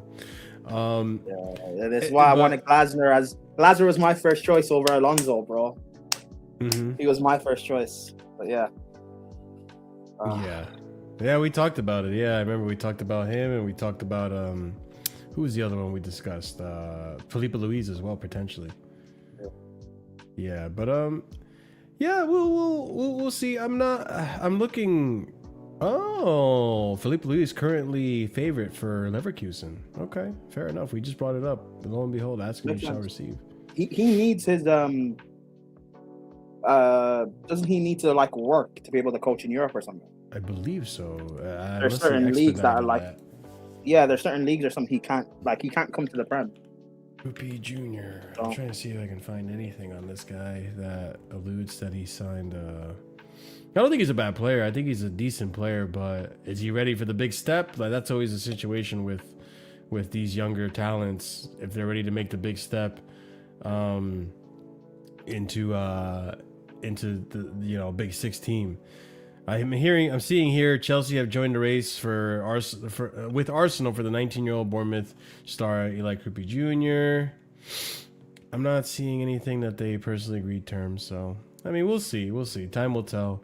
I wouldn't mind him as a backup, but then what the hell happens to, Guiu? Like, again, it's you got to be smart about the squad building, in my opinion. So unless it's necessary, considering we looked over the finances earlier, unless it's necessary, I don't think, I think I agree with you. I think just stick with Jackson if he's willing to stay, and then we go from there. I know people don't like Jackson, but he's much better than Delap as a backup. Again, how many goals did whatchamacallit get this season? Joao Pedro in the Premier League. Again, no penalties. It's the same measurement we were using for Jackson. In the Premier League, 15 goals and 5 assists. Jackson, when he was here, got 15 goals and let's see how many assists. Probably more, to be honest. Jackson's first season in the Prem, he got 13 goals, I think. 12 or 13. Oh, 14 goals, 5 assists. 14 goals, okay, yeah. Yeah, so it was close to Joao Pedro's numbers. Now, I do believe that Joao Pedro is probably a better talent. He's got more potential. He's got better shooting technique than Jackson. He's been Pedro, more clinical or more. He's also much older than Jackson. He's been playing football. He's been playing football a lot longer. Joao Pedro's an experienced footballer, whereas Jackson isn't. So there's also that too. Listen, I think it's worth keeping Jackson. What he could learn from Joao Pedro, he could learn a lot. So I think it's worth keeping him. I like the fluidity of the players. I like that the players can be more nimble on their feet, where Delap he's like a dump truck whenever he runs. Like, it's, you know, we need strikers that, well, let's see what Alonso wants. At the end of the day, it's what Alonso wants and what he needs and what he think he can do to get the best out of some of these players. If he thinks he can wake up Delap's, you know, Marshall, I don't agree. It's what Alonso wants. I'm sorry. I don't want to see a brief that says Alonso rates Delap, rates his intensity and his talent. I don't want to hear that shit. I'm sorry, because if I start seeing things like Alonso rates some of the mid players in the squad, and these players stay, and then they play, and then they're shit, and then I crash on Alonso, you guys are going to sit here and say, well, you know, the briefs are just reports from the board and the ownership. No, I'm not going to know. So if I hear things that Alonso wants to keep him, like, how is that going to get me looking forward to the season? No. The lock can burn, bro. He can burn. You can't even start for Bayern. That's not even an insult. A lot of people don't start over Harry Kane. But no, Jackson was not expected to start at Bayern. Yeah, he wasn't. No one expected Jackson to start at Bayern. That's why that deal, that mandatory obligation to buy, was such a, you know, it was a sham. It was never going to happen. Like, I thought they'd maybe play him like in the 10 once Musiala got injured, and then have like Kane drop in deep and Jackson make runs in behind. But then they started playing Carl, who is an actual 10. So listen, Jackson is a good player. Like, I look at Atletico Madrid. If Julian Alvarez leaves, Jackson can be a good foil for Lookman. Like, Jackson is there's a good player in there. It's just that people are so focused on him missing chances and stuff. But yeah, the guy scored 14 goals in his first season. If he was taking a few pens, he would have easily hit 20. All he needs is six pens and he hits 20. Yeah. Same with Joao Pedro. If he had taken 5 penalties, he hits 20 goals. All of a sudden he's a 20-goal season striker. So yeah. As a backup, people, and again, like, you can't sign first-team players in all positions. Like, that's just not realistic. As a backup, I wouldn't mind bringing Jackson back. And again, we're not in a position where we can spend willy-nilly. Like, we are sell to buy, like most clubs, but we need to be financially careful, because we're just not. Again, we are in debt, for lack of a better term, and we don't have UCL money. We don't have much money at all, so we need to prioritize other positions, in my opinion, like center back, like left wing, like goalkeeping, and then we'll go from there. Left wing back, or even left wing back, depending on what Alonso wants to do. Exactly. So, for me, I rather, if we get that all done and we still have time in the window to go for a striker, then cool, then go for a striker and see if you can get rid of Jackson. But Jackson's already familiar with the players. I'll be real. Listen, we're not getting Osimhen. We're not getting Alvarez. Yeah, I don't think so either, yeah. There's no, unless it's Krupi, there's no striker in the window that I want. Mm-hmm. Yeah, but Igor Thiago hit 20 goals with penalties. I think half of Igor Thiago's goals are pens. And that was my that was like, I think like half, or I think he scored like 8 pens, 9 pens. Exactly, like 8. Yep, 8 penalties. And that was my problem with the lap. Half of the lap's goals he scored at Ipswich were pens. When people were saying he's only a few goals away from Jackson, half of them were penalties. So I have to, like, and people are going to say penalties count as well. Yes, they do. But if you're coming to Chelsea, and I said this a year ago, if you're coming to Chelsea where you're not the main penalty taker, like, Palmer's going to be taking our pens, and if it's not Palmer, then it'll be Enzo, assuming he stays.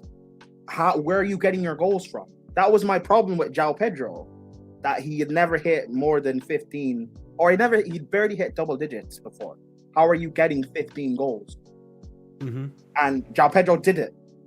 Fair enough, but I don't know. I don't want to bring in necessarily an Igor Thiago, especially when we don't play the way that will suit him. So exactly. I'd rather, if it's not Krupi, I don't see anyone else out there, just me personally, from the knowledge I know of, I'd rather just keep Jackson for another year as a backup. Like, you know. Yeah, that's what I'm saying. So we'll see. I mean, it's not even just Jackson that we could resort to. The next topic brings me to Cobham. Shim. We don't know what's going to happen with Shim Mheuka, and he's killing it in the U21s. So on to Shim Mheuka. We got some tweets in regards to Shim. Let's actually read up on this and see where he could potentially go, if there's a future for him here next season. Shimura Mheuka, or Shumaira Mheuka, is reportedly viewed as a dream. Shumaira Mheuka is reportedly viewed as call a him dream Shim player. Mheuka. Call him Shim Mheuka. All right, Don't but, butcher Shumaira, how do you say it then? Instead of butcher telling me not to butcher it, tell me how to say it. Don't butcher it. Don't butcher it.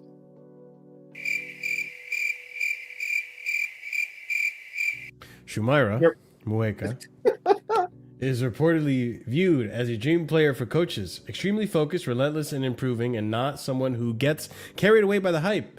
He has 1 year left on his first professional deal he signed in 2024, though Chelsea hold an option to extend for another year. A loan move for 26-27 season is also anticipated to help him gain regular senior experience.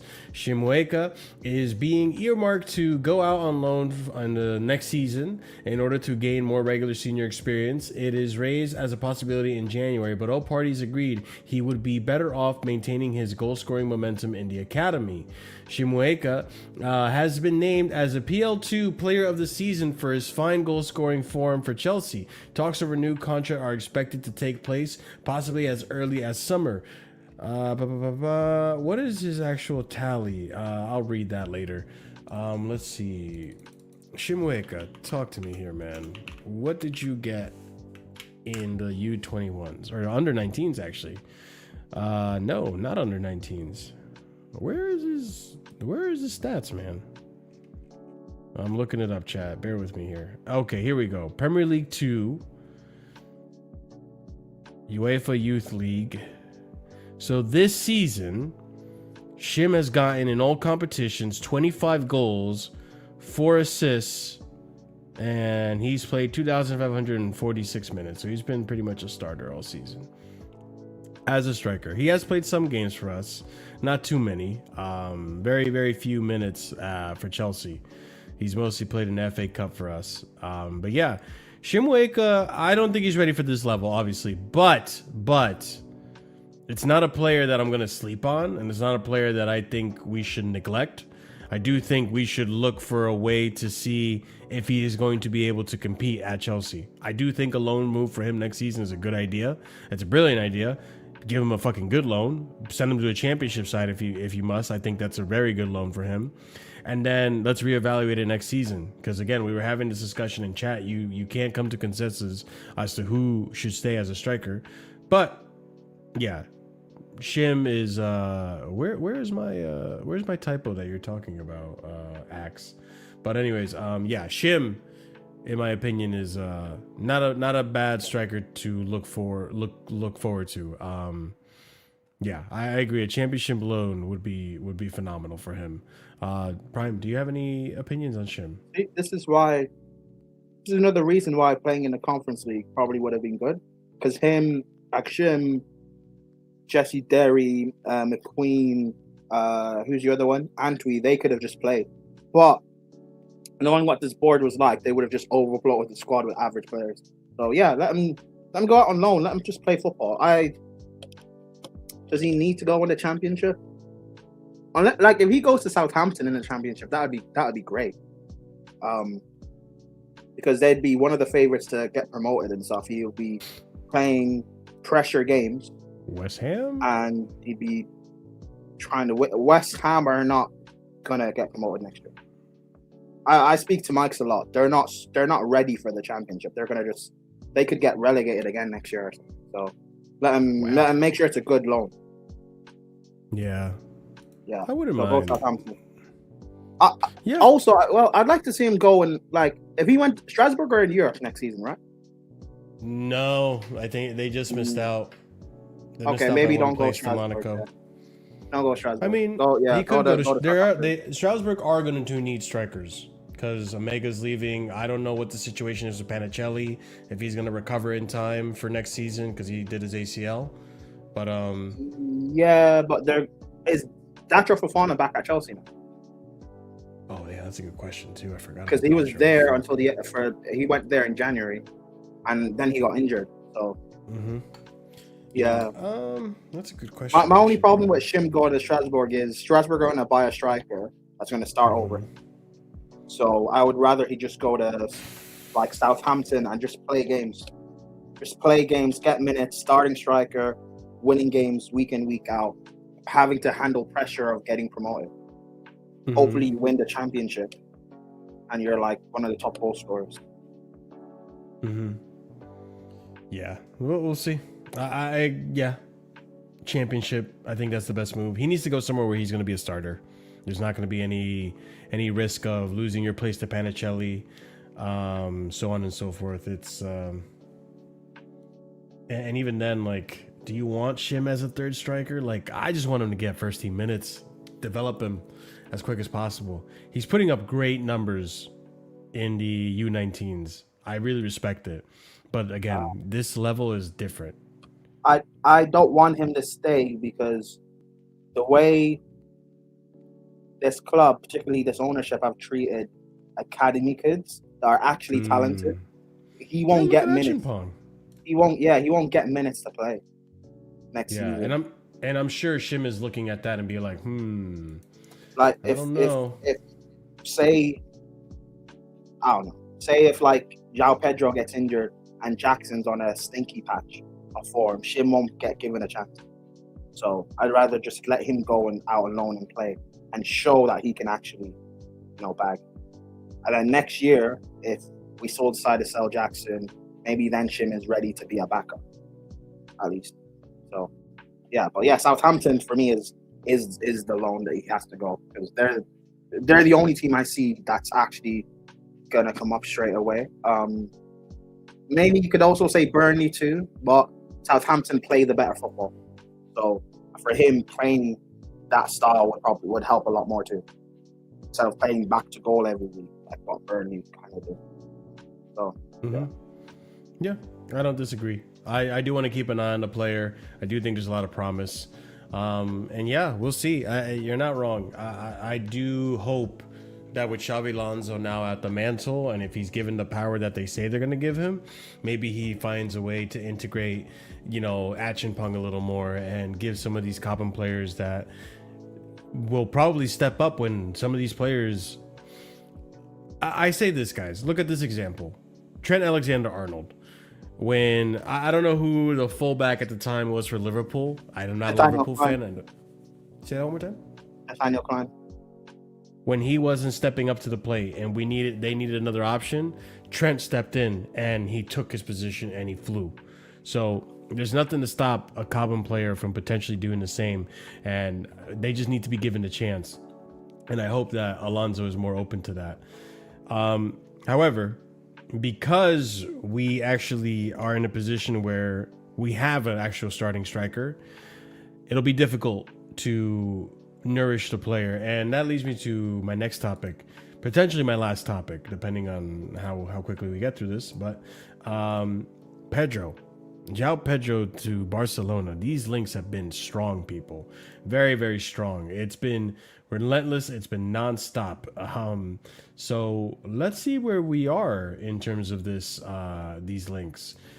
Starting off with this first tweet right here from May 7th. The Matt Law reporting here that I think it's tough summer of sales for Chelsea. Look, they won't do this, but I think the one player at the moment, if you put on the market that will get a very big bid, would be Joao Pedro, actually. Lo and behold. Oh, actually, this is April 30th. So before that, we have this. Barcelona have a plan B to Alvarez's name, and that is Joao Pedro. Informal contacts took place, but Chelsea has no intention to sell the player. At the moment, Joao Pedro doesn't even think about a negotiation. He is focused on finishing the season at Chelsea and preparing for the World Cup, which we all know already he didn't get called up for. So Chelsea have already made it known through third parties that Joao Pedro is not for sale this summer. Despite interest from Barcelona, Pedro's valuation stands at around 100 million euros and is contracted until 2033, meaning he has I'm bad at math here. 7 years left on his contract. The Brazilian international himself is not thinking about leaving. Continuing on, Joao Pedro, according to Fabrizio Romano, is a player appreciated at Barcelona, but Chelsea, he is a crucial player and part of the project. They count on him and it would send a bad message if he went. Barcelona are stepping up negotiations for Joao Pedro, especially if Julian Alvarez now being linked to PSG, coming from El Chiringuito. If you guys remember, El Chiringuito is Tic tac, tic tac, tic tac. That guy. Wait, that's him. That's El Chiringuito, yes. Oh, I thought Chiringuito was someone else. You thought he was Kamakunde? That's Gerard Moreno. Okay. Maybe you thought it was someone else. But anyways, we continue on. Fabrizio Romano reporting that Joao Pedro is very important to Chelsea. They don't want to sell him to Barcelona. Joao Pedro is very much liked. He has all the characteristics that Barcelona likes. If Julian Alvarez doesn't get wet, the club continues working on this option. This is a consensus that excites. What the fuck? Is that translated from Spanish? I guess so. What is? I already commented on this. What would be what Spanish word for get wet? Like, what would be the translation? Se moja. If it doesn't get, but still, that's no. But if Julian Alvarez doesn't get done or get finished, I guess if Julian Alvarez doesn't, if he doesn't come. Hey, yo. I'm coming on your ass, Ray. I'm coming for that ass. Pause. Wait, who said that? What sound like Aljamain Sterling from the UFC. Yeah, that's probably the quote, bro. Julian Alvarez doesn't safety pause, come for that ass. That's probably what it is. That's probably what they should have said. If PSG doesn't come for that ass. Oh my days, bro. Barcelona really like and appreciate Joao Pedro, but Chelsea consider him a crucial part of the project. Selling him would be complicated if something changes. I will let you know, according to Fabrizio Romano. The next day, Barcelona have intensified negotiations for Joao Pedro, with Robert Lewandowski's departure to Al Hilal imminent. Talks are still at an early stage, and expectation is Chelsea will ask for 100 million euros fixed between fees and bonuses, according to Ge Globo. Breaking: the Blues are planning not to consider any offers from other clubs for Joao Pedro, according to The Athletic. Joao Pedro is happy in the Premier League, according to Lloyd Canfield. Now, this is where things get spicy. Here's our boy Deco coming back, Agent Deco. Joao Pedro's agent will also attend the FA Cup final tomorrow alongside Deco and other representatives from Barca. The Brazilian's entourage is set to contact Deco soon to understand Barca's concrete interest in the player, with a possible meeting planned after the final, according to Martinez Ferran. Joao Pedro now dreams of Barcelona. Not making the World Cup is a big reason for him to put Barcelona jersey to get him back among the elite. He grew up admiring Ronaldinho, Neymar, and knows Rafinha well. The striker will do his part to wear Blaugrana. Blaugrana? I don't know. That might be Catalan. I've never heard of that one in my life. That's coming from Mundo Deportivo, a Spanish outlet. Have you never heard of that before? No, I've never heard that one before. That's a new one for me. Yeah, I have. Yeah, no, I've never heard that one. Continuing on, I've never heard that one. Continuing on, there is no doubt the reality is Barcelona is having contacts with people close to Joao Pedro. However, because Barcelona like the player, because Barcelona love the player, and because Barcelona understand that Julian Alvarez's situation at the moment is completely blocked. Chelsea's position is very clear. They want Joao Pedro to be an important part of the squad, not only for present, but also for the future. They want Joao Pedro to be a crucial part of the squad under Xabi Alonso. Fabrizio Romano also saying that Barcelona are in constant contact with Joao Pedro's entourage. They really want him. But Chelsea are very clear. Joao Pedro is is not for sale, and he will play a central part under Xabi Alonso. Chelsea are not prepared to sell Joao Pedro. There is no price that will change the club's stance this summer, even a world record bid. Wow. And remember, guys, we don't have money. We need money. Listen, other people say we're not going to be able to buy players. We're going to administration and all this and that. Listen, financially, we're not in a good place, but we're still going to be able to buy players. Not even an offer that would surpass the 198 million pounds Paris Saint-Germain said Barcelona to sign Neymar in 2017 would change Chelsea's mind on Joao Pedro. I mean... that's a lie.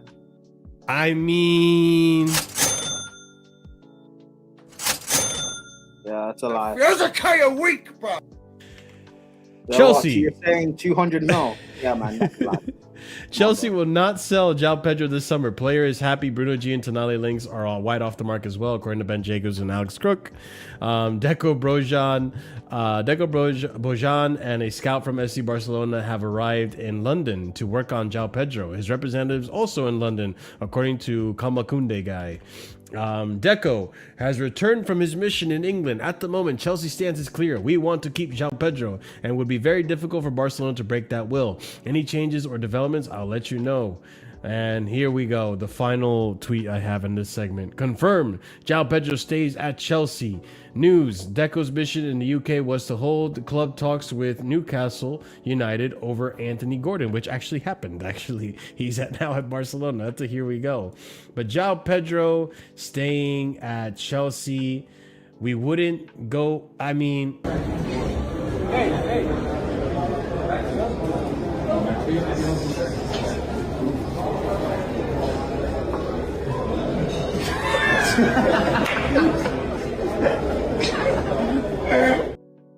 That's Joao Pedro trying to hand over his transfer request to Todd Bowley and saying, no, you're here for another 7 years, my friend.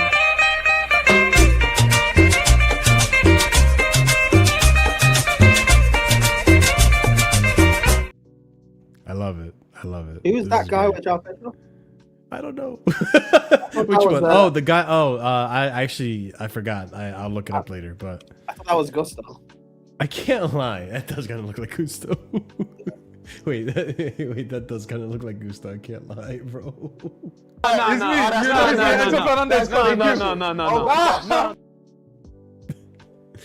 No.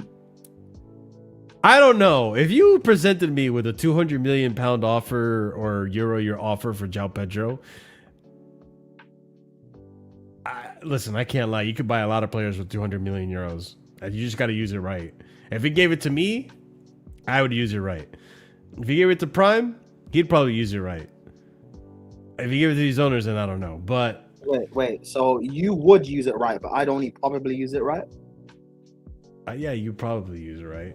You'd fill up. You would buy Osimhen. I know you would buy Osimhen. Yeah, but you'd fill up a team with Sanchez's, Alaba, and Delap's. You would give Delap a new contract extension. Nah, I wouldn't. I would not give Delap a new contract. Well, let him have confidence, Marshall, like you said. Mm-hmm. Yeah, sure. You can have confidence elsewhere, man.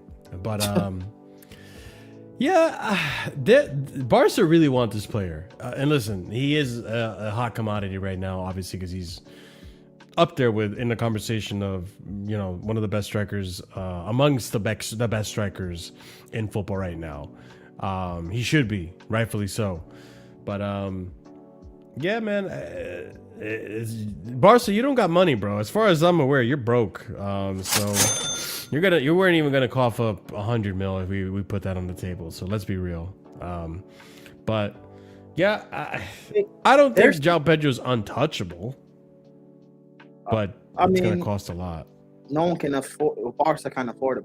I am surprised they spent 70 million on Gordon when they're still paying off the Ferran Torres money for City. Mm-hmm.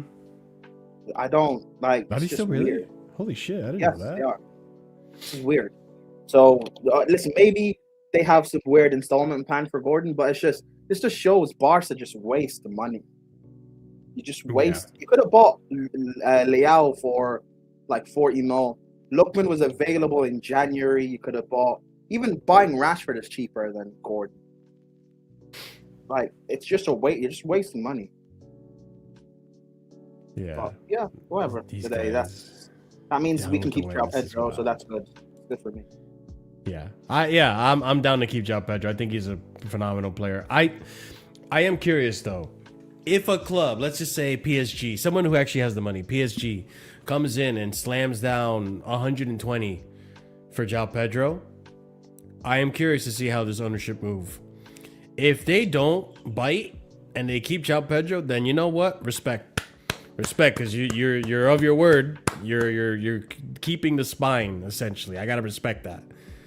If you break your will and you give, I also can't hate on it. 120 million for Joao Pedro would be amazing. We double our money.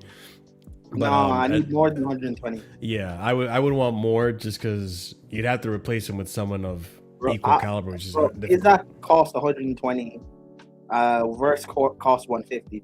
I need as close to 200 as possible. I'm not. Yeah, that's fair.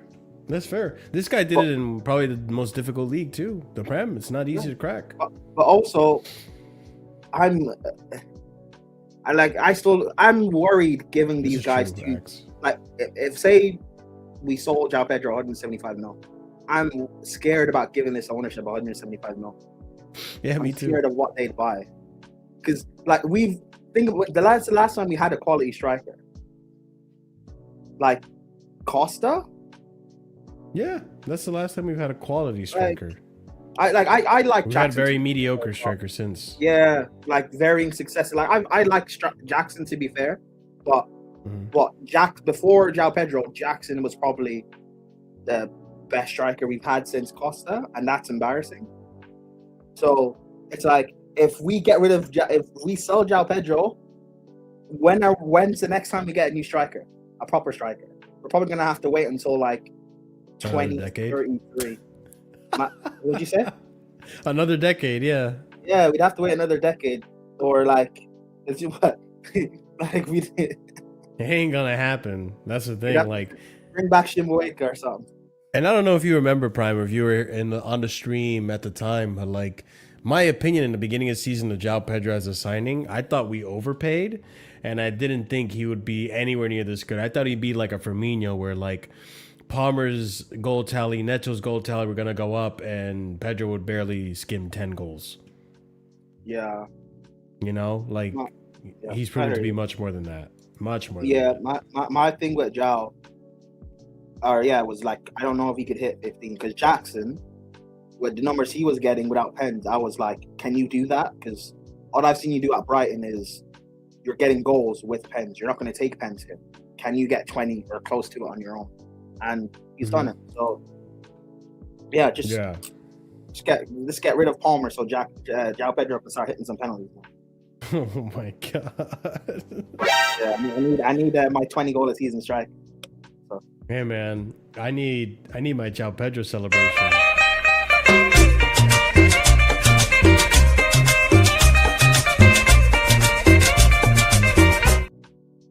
I don't know who that is. I need to find out who that is. I need Gusto to do that next time he scores. Oh man, well, if he's even here next season. And actually, you know what, I might as well bring this up, and then I'll save the rest for next show. Did I have a segment for Gusto? Yes, I did. Cool. So Gusto's set to leave apparently. Let's look into it. So just a small little segment, and then we'll close out the show, because it is past 3 hours now, people, and I did start the show late, so it is what it is. Shit happens. Malo Gusto, according to Zarcancella, is another Chelsea player looking for a salary increase. Huh? Okay. This guy. I mean, he's been at the club 3 years. That is roughly around the time when you ask for a contract extension. Yeah. No, I get it. He's one of our most consistent starters in the team. Starters, not performance-wise, though. Yeah, but no one performs. So he's consistently starts. He's always fit to. Well, yeah, Joe. But he's always fit to play, whether it's at right back or in midfield or whatever. So I guess I get why he'd want more, but I think after a while of showing loyalty to the club, it's expected that players are going to ask for a raise or a bump. So, I mean, it's like any employment. Like, if you've been there long enough, you're going to ask for a bump, you know? But yeah, Bobby Vincent reporting that I'm always a bit mixed when it comes to Gusto. He's just not consistent enough to be a starter for Chelsea. I don't see a world where he wants to stick around if that's not the case either. For that reason, I would strongly consider cashing in on the France international this summer. Did he get called up to the French national team? Yeah. Oh, good for him. That's a big step in his career. Because he's always been like third, fourth fiddle to other fullbacks like Koundé, Theo Hernandez, Luca Hernandez. Who else has played fullback for France? He plays for France, bro. No, but it wasn't until recently where he started getting the call up to the first team. You know what I'm saying? I mean, in the last year, I guess, year or so, he's been playing for France. Yeah. Arguably, he starts in the World Cup. I don't think they have many other options, really. It's only Koundé at right back that they have. Yeah. So we'll see. It's definitely gonna be. I'm not opposed to him leaving. I just don't think he's been anywhere near as good as that Pochettino season, man. That Pochettino season, he was incredible, and he was for the most part last season. I think towards the end of the season, he looked a little better. Actually, no, he was shit last season. Let's be real. And then towards the end, he picked it up, especially Club World Cup. And then there were parts of this season where he was good and sometimes shit, like Gattuso. I need to get that. Sometimes maybe good, sometimes maybe shit. It's just no. I'm willing to sacrifice him if it means Acheampong gets more minutes, and I'm more than happy to do that. But if we're playing a back three, him as a right wing back, attacking going forward, hugging the touchline, I'd be cool with that. I'd be cool with Josh doing that though. I don't want Josh playing as a wing back. Hell no. But he's a right back. You know, he's not too far from that. He's an overlapping right back. He's not a right back though. In the academy, this guy plays as a centre back. I watched him play for England under 21s. The guy plays in the middle of a back three. He's a centre back. Like, let him play right centre back in the three for us with Alonso, whether as a starter or as a backup. Don't have him doing wing back shit. So if Gusto leaves, we need to bring in a right wing back, whether it's to back up Reece or to start, and Reece plays right centre back. We need to bring someone in. So I don't know. I'd say for now, with Gusto, just keep him for at least a year. Like, we need to focus on priority players of leaving and coming in. We can't afford to sell a player just for the sake of selling it in Gusto or Enzo. We can't afford to just do that. I don't trust these guys enough as it is. I don't trust them to replace a player of Gusto's quality. As bad as people may think that he is, I don't trust them to replace Gusto. So, I agree. I don't trust him to replace Gusto, but yeah, I mean, at the end of the day, and this might come as a surprise to people, I back Xabi. If Xabi wants to make the changes, if Xabi thinks Gusto should stay at the team, I understand why. He is valuable as a player that can run for the full 90 minutes, which, you know, in a season where we're not going to have Europe, obviously, so the volume of games will be less. But in a season where you're going to need people to be able to give it 100% for 90 minutes, I know Gusto can do it. Whether his 100% is good enough for Chelsea, that's another debate. But listen, if Xabi wants him and he wants to keep him, then so be it. I will back the manager's decision. The only decision of Xabi's I will not back is if he wants to keep fucking Garnacho. That's it. Oh, listen. Yes, Xabi. It's not Xavi. It's Xabi. Yeah, listen. We know. Listen, I'm not going to listen to the PR nonsense that comes out.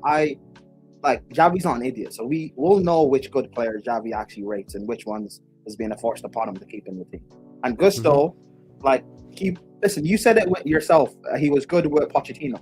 You know why? Because Pochettino was playing attacking touchline fullbacks. Gusto is an attacking fullback. So let him touch the line as a wing back. Fine. And hug the touchline, put in crosses, make cutbacks. And also his crossing isn't as bad as it's supposed to be. This guy was in Lyon, and his